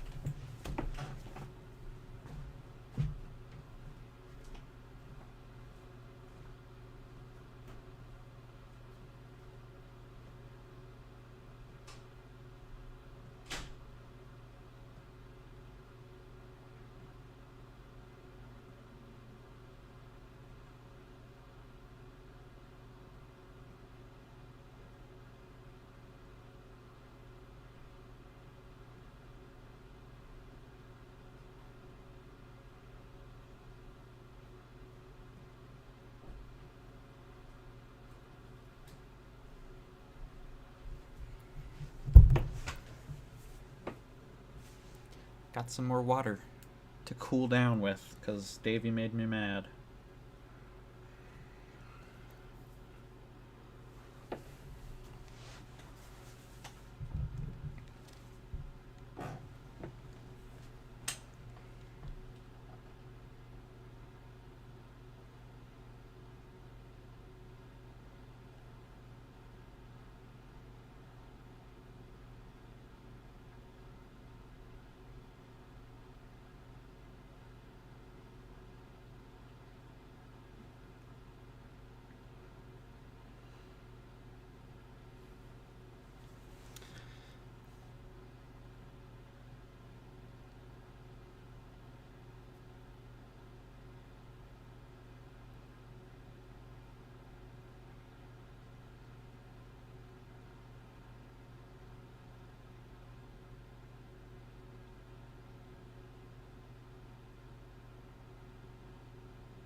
Yeah, Jake Irvin's just upset now because Davey left him in too long.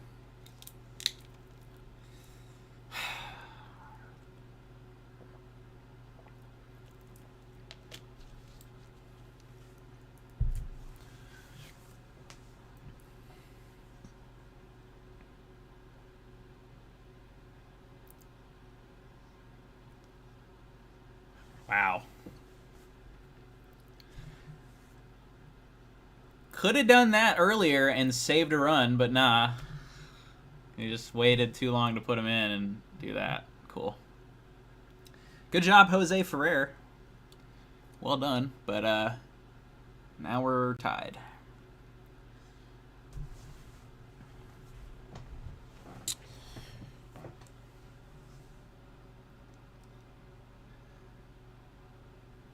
Y'all are probably so jealous you can't hear the radio broadcast right now. They're in a commercial, and it's some kind of commercial. What's up, Gav? Doing all right, man. How about you? I am feeling better. I was feeling like doo-doo yesterday.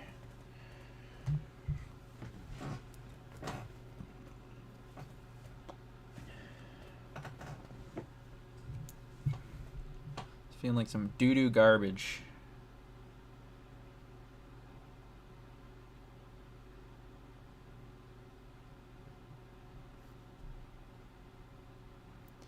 Well, I gotta check x.com.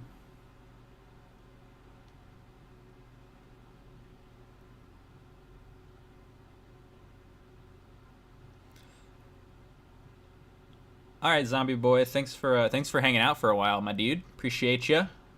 And I'll see you on Bird app. That's not Bird app anymore because Elmo messed it up. But whatever.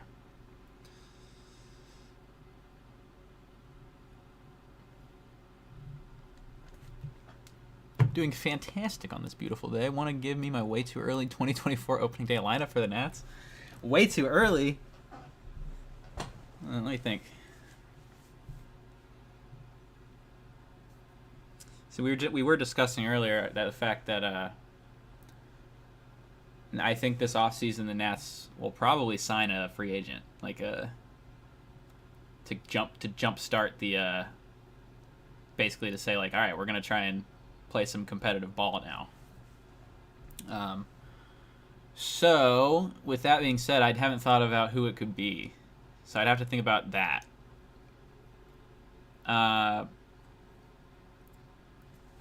It really depends on how they see these young guys. I mean, if James Wood has a legit shot at being the starter in 2024, then you don't have to sign a veteran. But if he's not, if he's going to start down, maybe you sign a veteran outfielder, 1-year deal.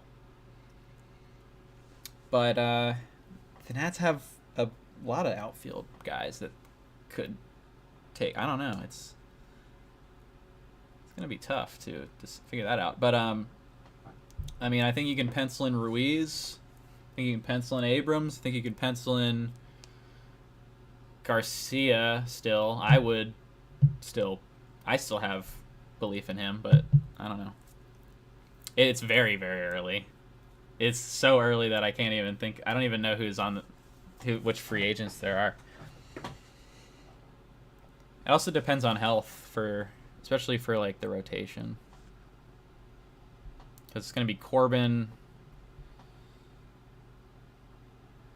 Gray, Gore, and then maybe Trevor Williams because he's still signed. But I would put his ass in the bullpen and let Irvin and Cavalli start. But Cavalli probably won't be ready until later in the year, like mid-year next year. So probably be this same starting five, honestly, to start the year. And maybe Cavalli will come in to the fold at some point. Unless they sign somebody else, sign another pitcher or something.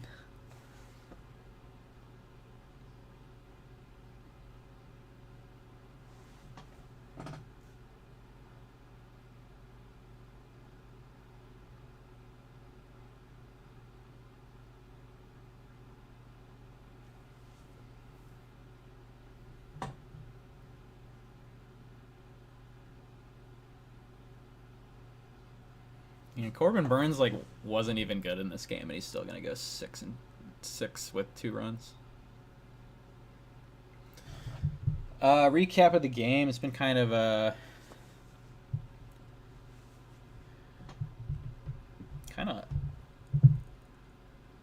okay, the Nats have. Corbin Burns hasn't had his best stuff. The Nats aren't necessarily making him pay for it as much as they should. CJ Abrams scored a run and stole a base and is 1 for 2 with also a walk. So he's doing good. Lane Thomas had an RBI single. How did we score the first run? I actually forgot.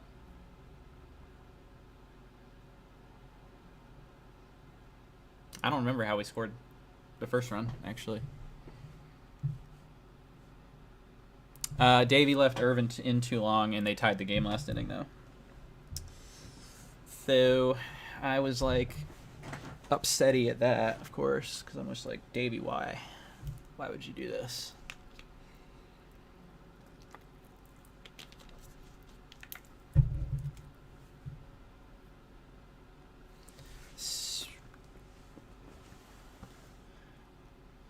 Well, it was a problem because Irvin threw so many pitches last time, and so he lost 3 ticks off his velo in the 6th, and I was like, okay, they need to pull him. And they have Ferrer warming for the lefty who was due up second, and they let Irvin face him anyways, and he gave up a walk. And then they still left him in there for 2 more batters, and he gave up 2 more hits. I'm just like, dude, your dude is fatigued. I don't care about the matchups anymore about righty lefty. Your starter on his last legs is not going to be as effective as your fresh reliever, more than likely, no matter what the matchup is. And if you are so worried about that, then warm up 2 dudes. There's 2 bullpen mounds. I don't know. It's purposely putting your players in a position to fail instead of purposely putting your players in a position to succeed. If they pull him after 5, he has a great start to look at and say, I did good today and I needed to come out because I was fatigued, and that's okay. Instead, he is mad because he gave up the lead and he also threw too many pitches and he's probably tired. So that's fun.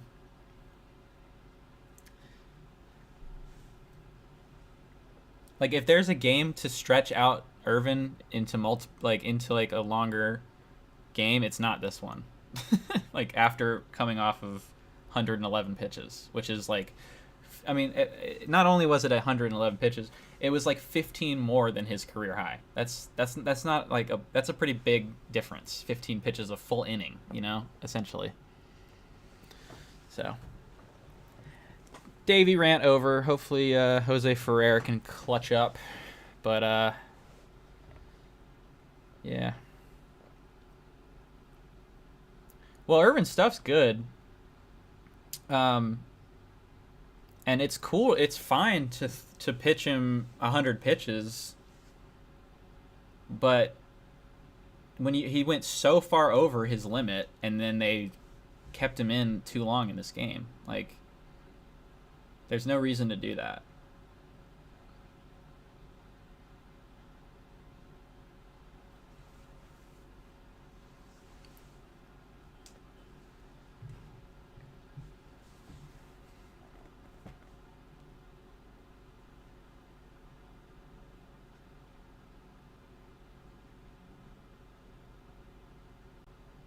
All right, brother.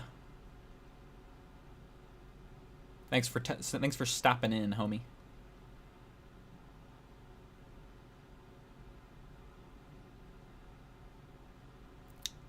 I don't know if that might have lost me my chatters. I don't know if we got any lurkers still hanging out, but if you're there, thanks for hanging. We are in the 7th. The nice thing about these, I don't know why I didn't do these more often, because now with the pitch timer and stuff, I'm generally not going to have to sit here for like a 4 or 5 hour game on accident, something that's gone.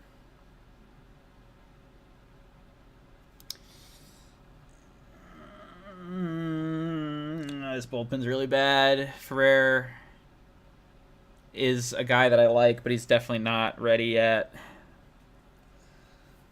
And now we're seeing the result of that. Again, we have to be able to throw inside to righties. And we haven't done it, and that's out over the plate.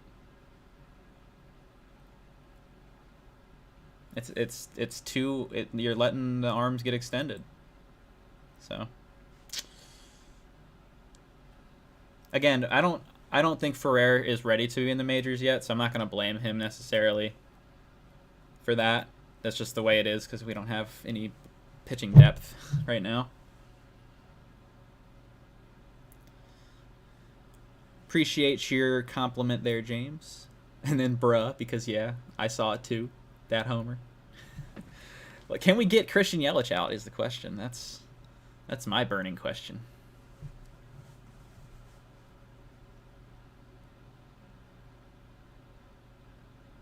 The answer is yes.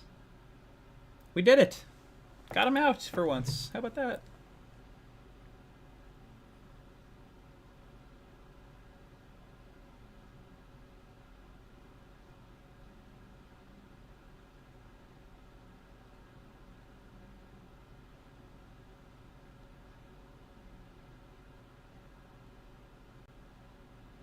Syndergaard is in for the Guardians. Cinder Guardian. Oh my god, why did I not think of that?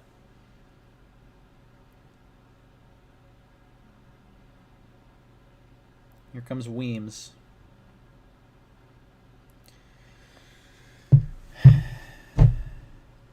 Another guy that should be getting traded is Weems, but they're not going to do it. I don't really understand why. Because he's 30 years old. And he's pitching well, and they should capitalize on that value, but they won't. Yeah. I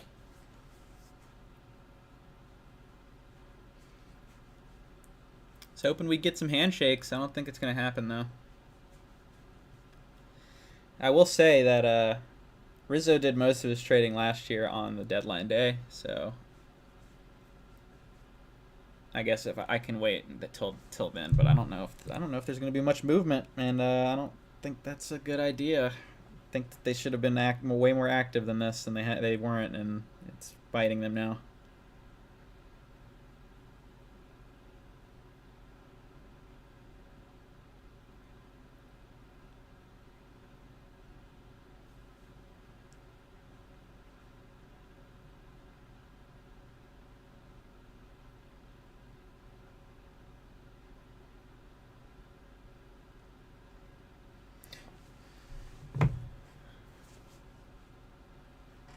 Yeah, I mean we have relievers that could be moved, and the reliever market seems to be pretty lucrative, judging by that Seawald trade.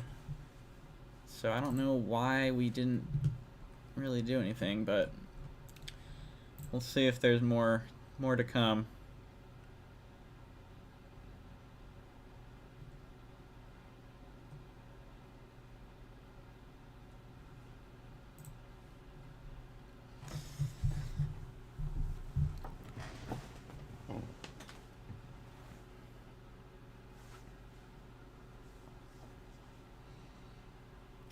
The Weem Dog. Somewhat reliable reliever in this stretch of awful bullpen performances. Been kind of nice to see this guy have a little success. And he was another guy who I figured might get at least some trade value, but I guess they're not gonna trade him.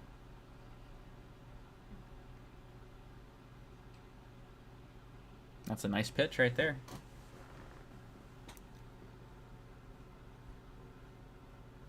.153 batting average against for Weems this year. That is impressive. I didn't even know that. Woo!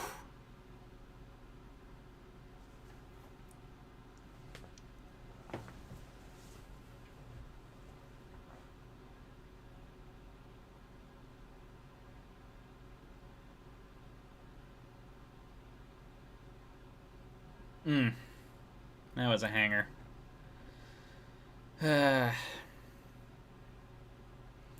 Oh, yeah, I mean, listen, I know that we would be awful if we traded all these guys, but like it doesn't matter. So it's about getting more assets for guys that aren't. It's not like when we like I say like Finnegan's not going to be here when we're competing for a championship. He's only got 2 years, and we're not going to extend a reliever. Like Lane Thomas isn't going to be like they said that they might want to extend him, but they probably shouldn't. He's only going to be here for 2.5 more seasons. It's unlikely we'll be competing for a championship by then, so there's no reason to keep him around. I mean, you got to get something.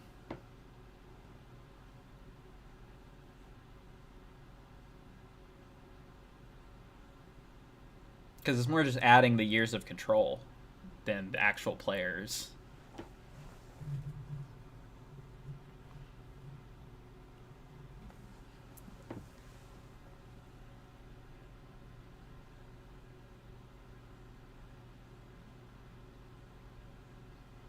And Kyle Finnegan's like 31. I mean, well, that's a tough hit to give up right there. That was a pretty good changeup. Come on, Weems. I just gave you compliments. Don't blow it now. Well, I mean, it's already been blown, but that was a good changeup. That was just a great swing. Oh, Frelick's coming up. He's been hot.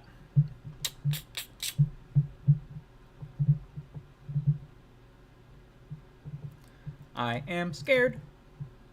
Fear, fear, fear, fear.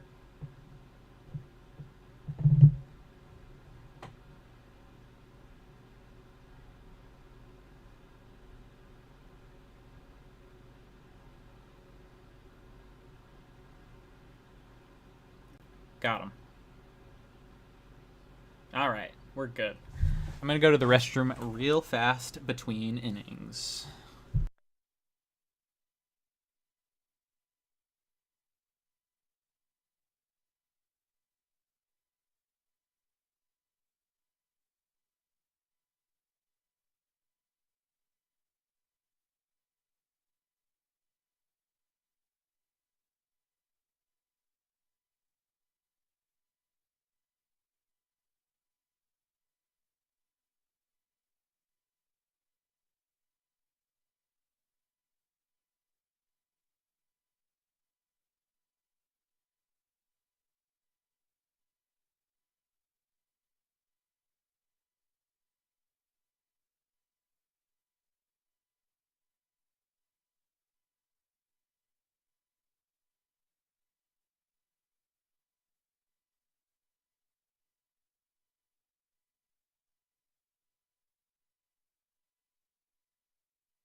Thoughts on Dom? I can't stand watching him anymore.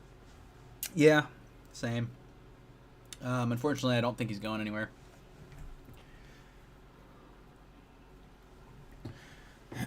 And yes, I also agree. I need Riley Adams to get more ABs because I want to know if it's real. Same with Stone Garrett. Garrett has been a pretty productive player, and I want to see if more at-bats accentuates that or if it makes it worse. Oh my god, Dickerson did something. I just said the same thing. Oh, that's funny.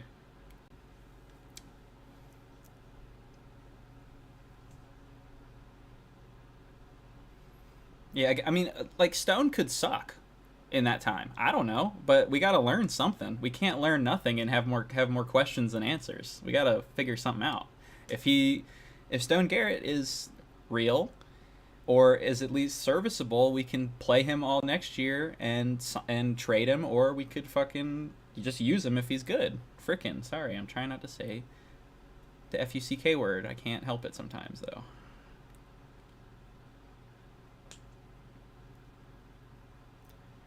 Yeah, I could see a bunt here. That would make a lot of sense.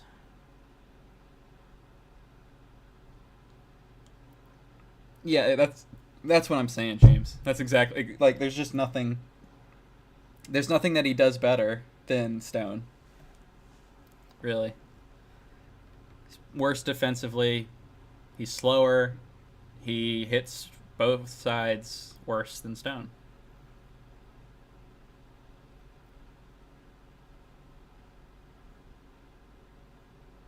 Yeah, at this point, it's too late for the trade deadline.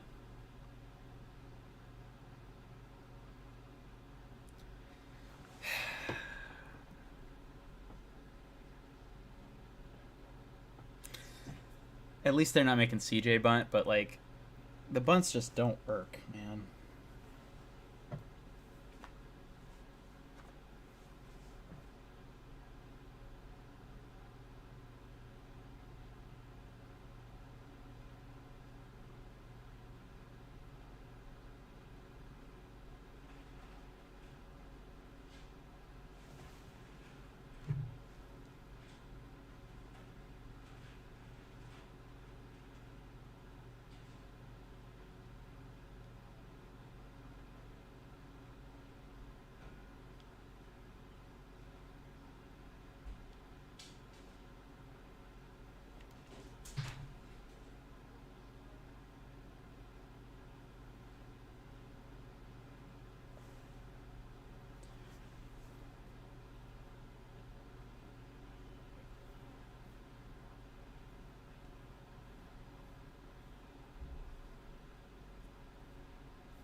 Good take.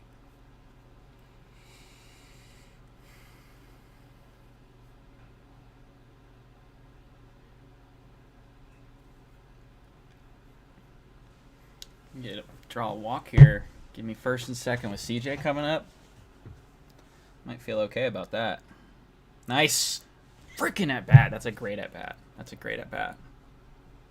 After they tried to force him to bunt when he's not good at it. Did he go? Did he go? Oh my god, if CJ bunts, I'm going to lose it. I'm going to lose it. I'm going to... Don't. Don't you dare. Davey Martinez, do not. I'm tweeting it.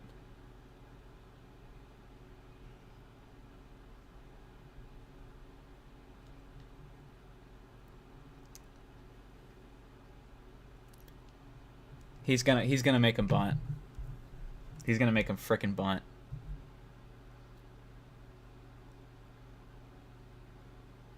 You can swear in chat as long as you don't swear at somebody. Like you can say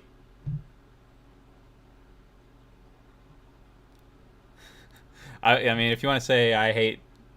Yeah, I mean yeah. I mean just as long as you're not swearing at another chatter, I don't care.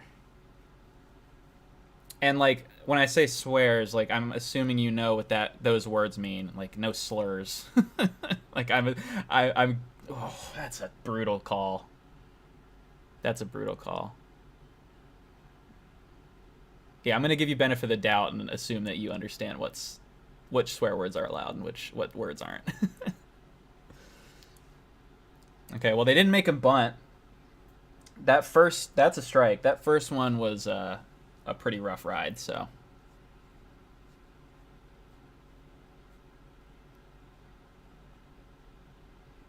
this was the right choice though, was to not bunt. Unfortunately, those first two pitches were pretty tough. Let's see if he can make some happen with 2 strikes. Ah, he just got inside of that. Not a bad swing though. Not a bad cut. And he got Dickerson over to third, which is big.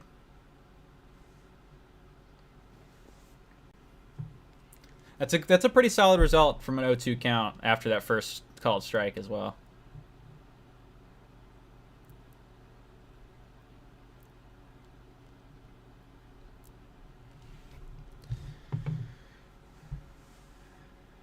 All right, hey, got to get some in the air here.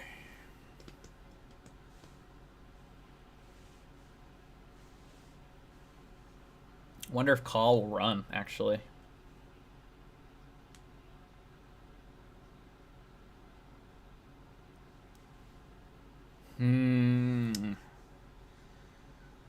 This is tough, honestly. Do you run him here?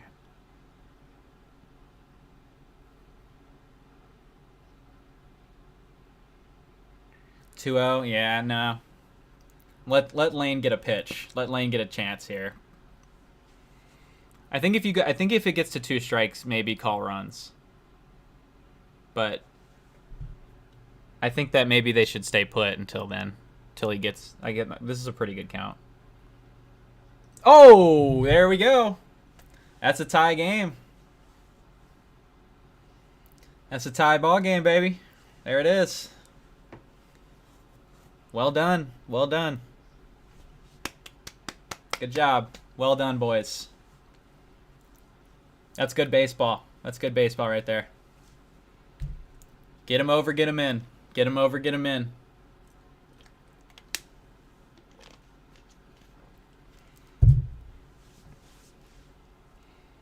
.105 exit velo. All right, show me a good swing decision here, K. Barrett. That was a ball.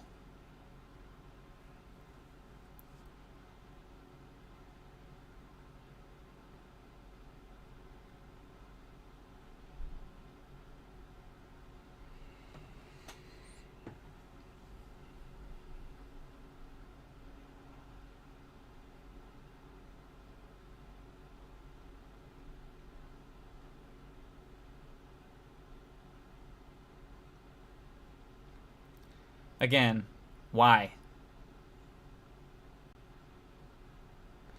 There's no advantage to swinging at that, man. Somebody tell him. Somebody tell him if he swings at a pitch right there again, you're going to bench his ass, and then maybe he won't fucking do it anymore. I don't understand. Like, that's... He just had a really good stretch where he didn't swing at those pitches, and he did really well. Why go away from that? Like, hopefully it's just a one-day thing, and he fixes it. Because he didn't hit that great in terms of the numbers against the Mets, but his approach was good, and he had some hard hit balls that got caught. And he had a way better approach in that series, where he was not swinging at pitches like that. I don't want him to go back to swinging at pitches like that.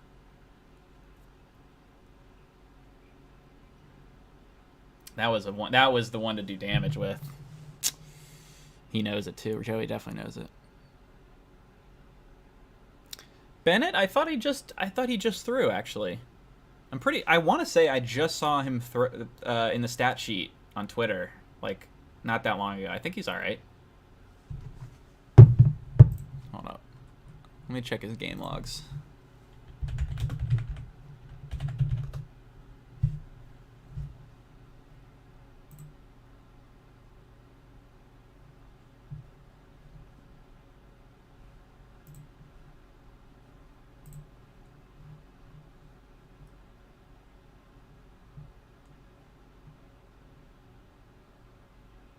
Yeah, okay. Never mind. You're correct.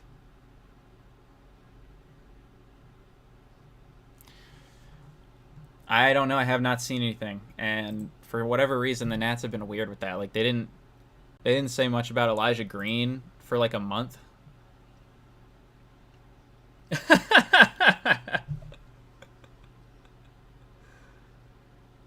Wow, dude, trade him right now. He's all time value.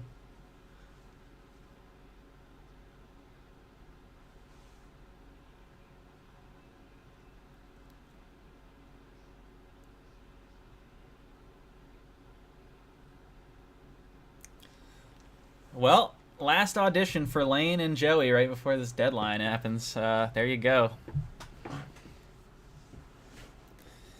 There you go. Hey, Nats take a lead. Let's go, baby. Maybe win a game when I'm watching one of these. I don't think we've won ever since I've done any of the. I haven't done that many, but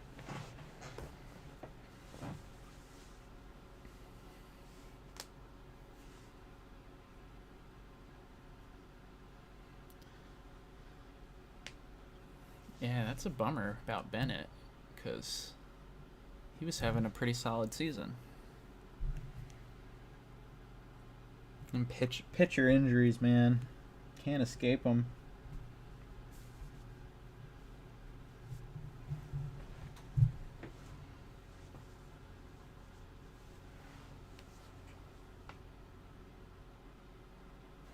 I don't know what happened. I haven't seen anything, but I just noticed that he hasn't pitched that in like a month.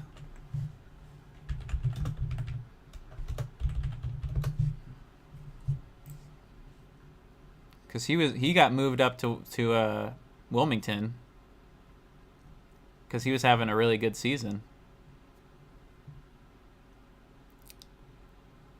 Yeah, he was 1.93 ERA in 42 innings with Fredericksburg. Moved up, but he hasn't.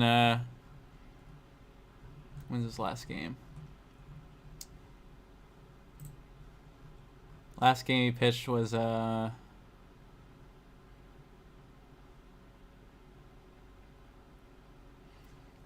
June 24th.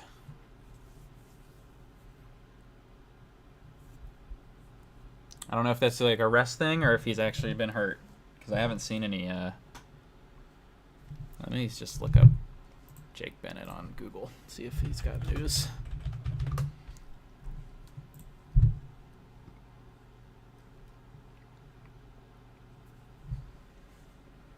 Nope. Yeah, there's nothing about why he's not playing, so I'm not sure.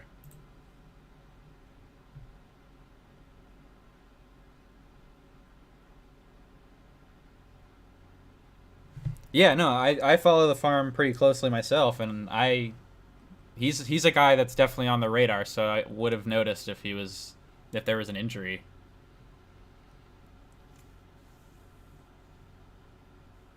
Yeah, if he ends up in Arizona, then that probably is the actual reason. Although it's not many innings before getting shut down. All right, so what do we got? We got Thompson to Finnegan, I guess, again. Let's see if we can do it. Yeah, hopefully he's okay. Because he was really impressive.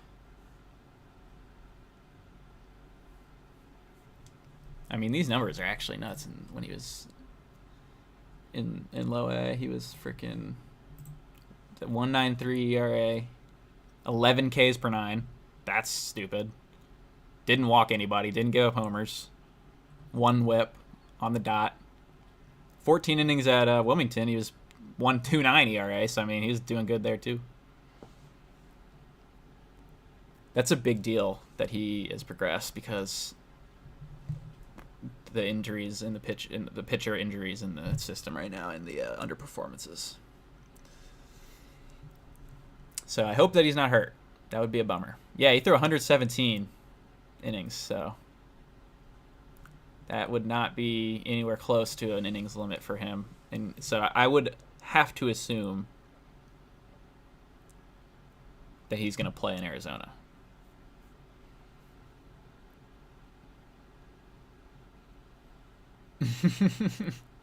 Yeah, no, yeah, the Wilmington's ballpark dimensions are crazy.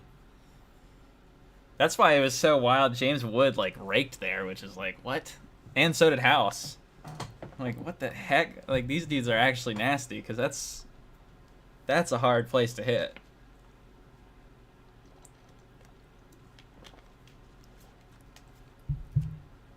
That's why there's almost no reason to even look at the hitting numbers at Wilmington because like I mean there's some numbers to look at obviously, but like most of like if you just look at a slash line from Wilmington, it's really misleading.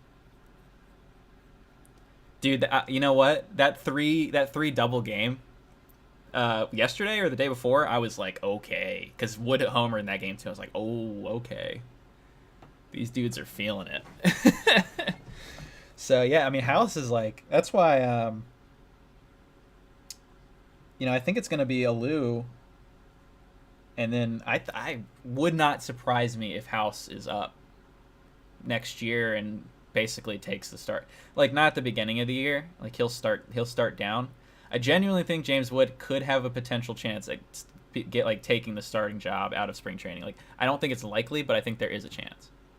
With House, I think he's going to start in the minors next year, but I think he could be up potentially as an everyday guy sooner rather than later if he continues. Because like I mean, he is doing extremely well right now, and it's just for him it seems just be health because he started great last year too, and then he was injured. So oh god, Mason Thompson. Mason Thompson is one of the unluckiest pitchers. I know that he hasn't been perfect or anything, but man, the amount of soft contact base hits is just. I mean, that's brutal. And his last outing started the exact same way, with a hit just like that. Do you think the Nats pick up Robles' option next year? That's a great question. I don't see why not. I mean, if he sucks, he sucks, and then it's over. But whatever. If he doesn't, maybe you can trade him. Okay. Finally, Mason Thompson gets some luck.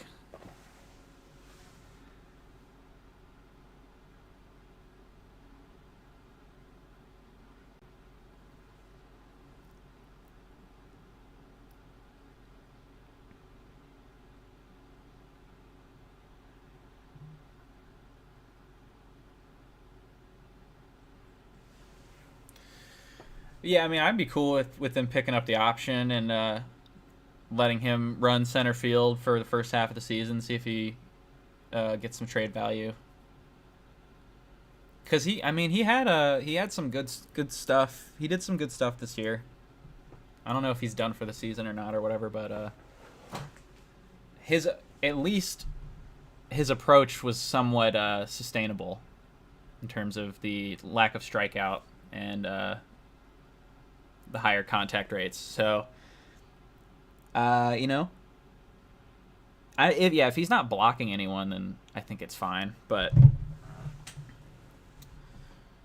I mean, I don't think Wood would probably be able to play right field. Move Lane to left if you still have him. Let Vic play center. Call as the fourth. Trade Vic or DFA him depending on what happens in the first half. And then see what happens to Lane too, I guess. Interesting. Yeah, because if yeah. A lot of options, at least. I mean, if they want to sign someone for a 1-year deal, they could do that and try to trade him. Yeah, no, Cruz is definitely going to be our center. Like, Cruz has the defensive instinct to play center. Like, I believe so. That would make sense. 2019 Vic, what a time. Man, defensively though, one of the best center field seasons ever. Just single seasons. I mean, he was a vacuum. Like nothing got down out there in 19. It was unbelievable. And teams didn't know about his arm yet. He didn't have that reputation. So I mean, he had some crazy outfield assists that year because teams kept running on him because they didn't know.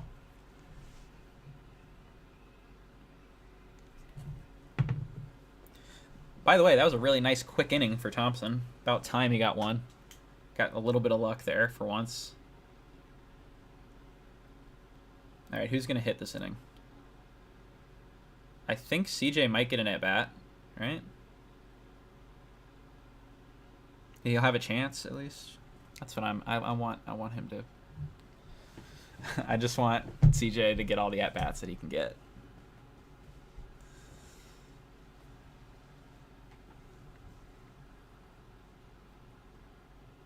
So even his out, like that last out was even a productive one because he moved Dickerson over, and then we scored him.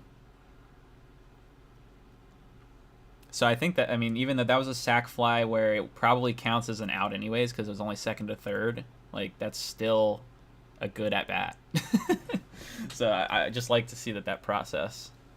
Okay, so Garcia's in the sixth, so we have to get some runners on base for CJ, but no, that's not close. Garcia's getting screwed over by the umps right now. Well, yesterday he got that one really, really bad call, which was a bummer. And he's out.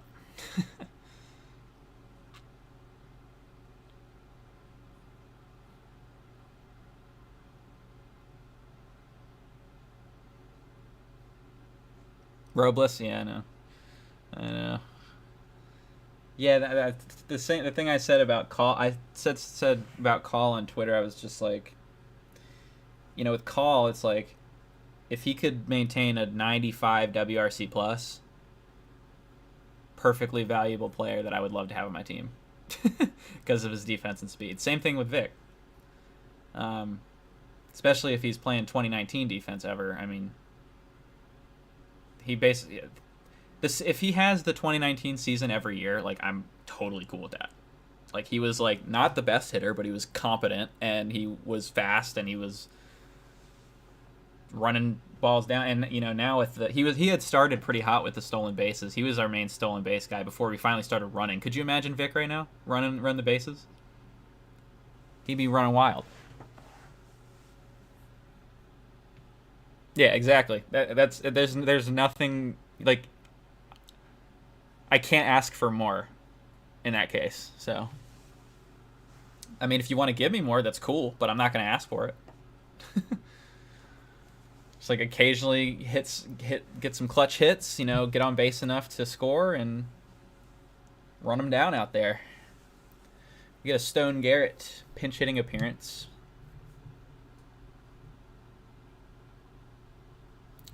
I love me some Stone Garrett ABs. Yep. I think Stone has more potential to be a walk guy than he might even realize. Like, I like his eye at the plate.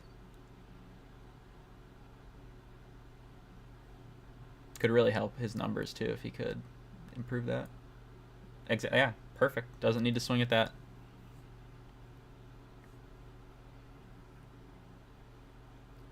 Yeah. We were discussing that earlier, too, because we got to figure out if Stone can actually compete like every day or not. He just walked, so there he goes. He's on base again. Because if he can compete, and he could be our starter next year at the beginning of the season, and be a guy who's either a dude who you're playing so that he can get some trade value, or B, he's a guy that he's got like 5 years of control.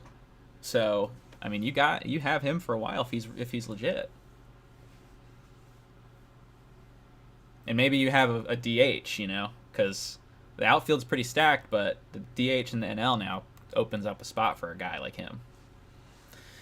And he's not a bad defender. I mean, he's competent out there, and he's got a lot of speed for his size. He is freaking fast for how big he is.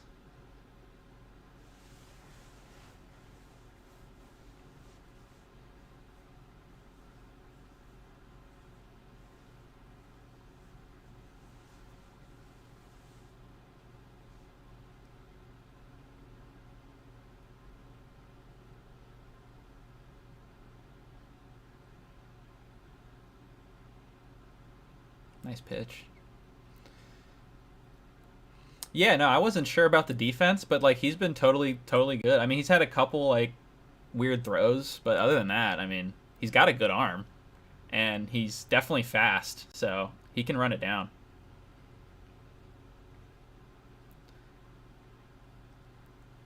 And plus, left field on the positional adjustment on Fangraphs gets pretty beaten down because of that.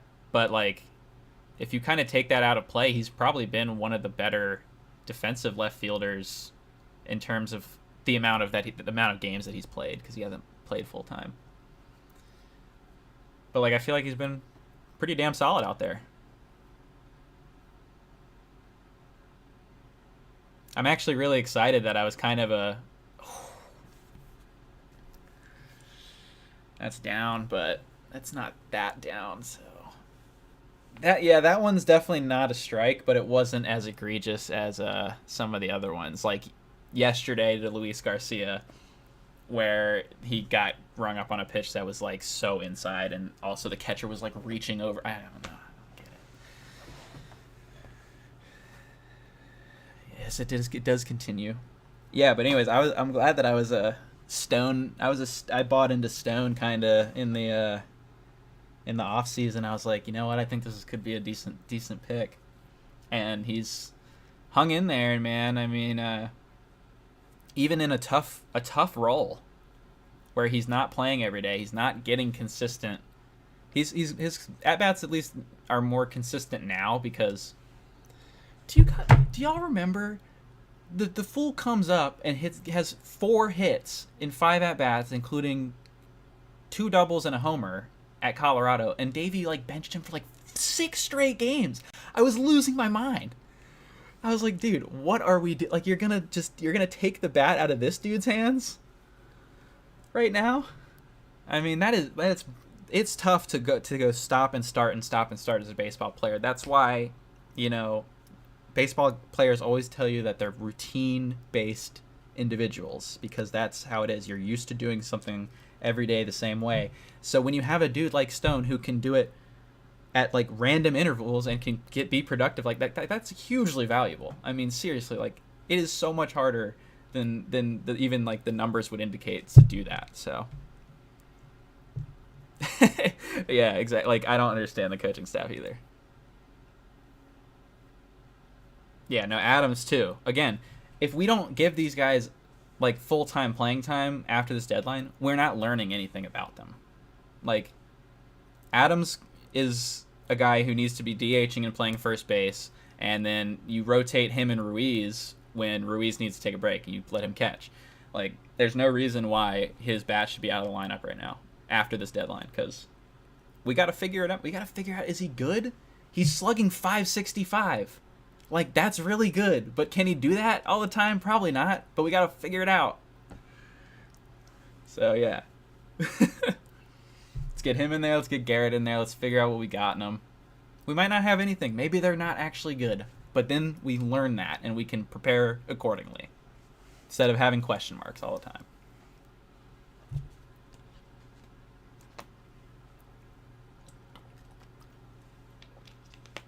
Let's see if Finnegan can lock this thing down. He's been real good recently, so yeah, we'll take that call. Thanks, Blue. Although Masson's freaking box is all off. Don't always trust the box on screen. Like, their box is too low. It's below his knees. Ooh, 99 from Finney. How about that? Let's go Teabag. See you. Finnegan's a legend because of Teabag, I think. He's a Nats legend because of that. He has a 3.04 ERA. Like, he's actually been pretty good. Especially after starting pretty awful. I tell you what, you know why, though? It's coincided with this splitter becoming a much more effective splitter. Like, that thing used to just kind of be a floater, but now it's got some genuine bite, and it's 91, so it's got some heat on it too. Yeah, no, again, I feel like he's never going to have more trade value than right now. So,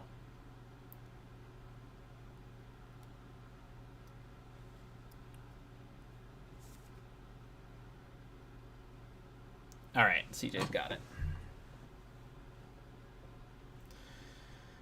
Yeah, no, I mean, you saw that Seawald deal. I mean, Paul Seawald's not doing that much better than Kyle Finnegan is this season. And they got a huge haul back for one reliever. So, yeah, I would imagine there's some deal for Finnegan out there that's going to be worth it. Just depends on if Baldy goes for it or not.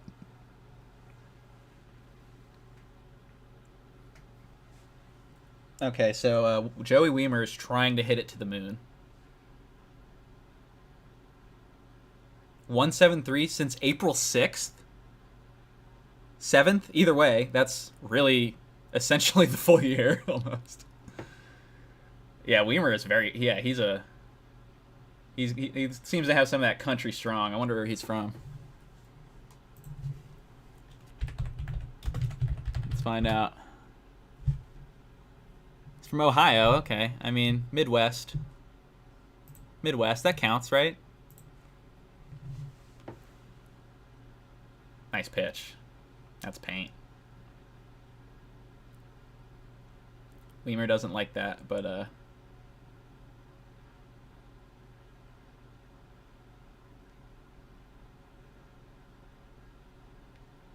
or maybe he looked more like he was upset because the pitch was too good and he knew he couldn't do anything with it.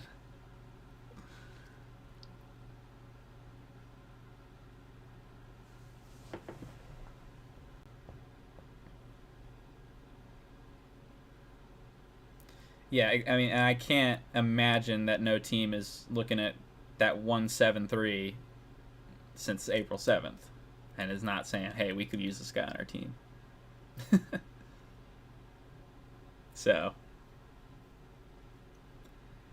yeah, with Finnegan, though, it's different. You know, he's got control, but, like, he's 31. Like, he's not a guy that you keep that has control that you're then going to extend because you kept him around. Like, that's not how that's going to work with him. So it's just very bizarre the way that they have held on to him as long as they... I figured last year he would be... That'll stay in. There we go. All right, 2 outs. 2 outs. We are potentially at the end of this game and live stream. I really enjoyed having y'all in chat, though. Been a pretty fun one. I should do this more often, maybe. So maybe you'll see one of these pop up again soon. But we got Christian Yelich, though, so nothing is over. That's for sure. Anything could happen with the Yelich.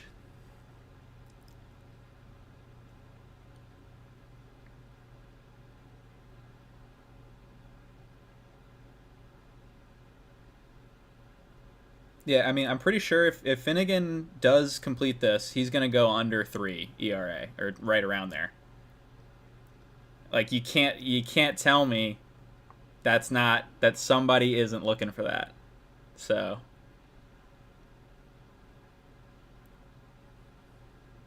that was a great pitch, too.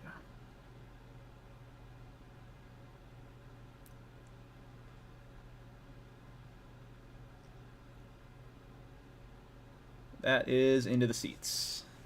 0-2. Trying to take down a good team here with our not A lineup because Candelario is no longer here.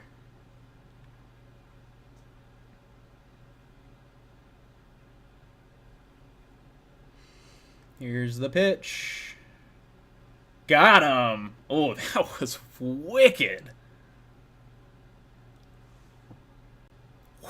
That is the single nastiest splitter I have ever seen him throw. Mike Rizzo should point right at that pitch right now and say, look at that fucking pitch and tell me you don't want this guy. That was actually so gross. That was a 93-mile-per-hour diving splitter off the... Like, what? That was actually disgusting. Wow. All right. W. How about that? again, the Nationals on the day they trade their big dude of that season beat an ace starter against a contending team.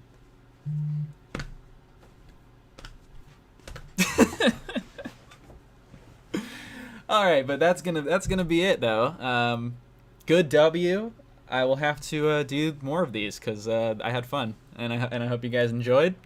And continue to stay tuned to the HSHH channel because we are still going to be bringing content and continuing to bring more shorts as well. I'm going to be working on some more of those too. So anyways, I will see you guys later. So yeah, make sure to subscribe if you aren't subbed and like the stream and stuff. And yeah, I'll see you guys in the next one. Peace.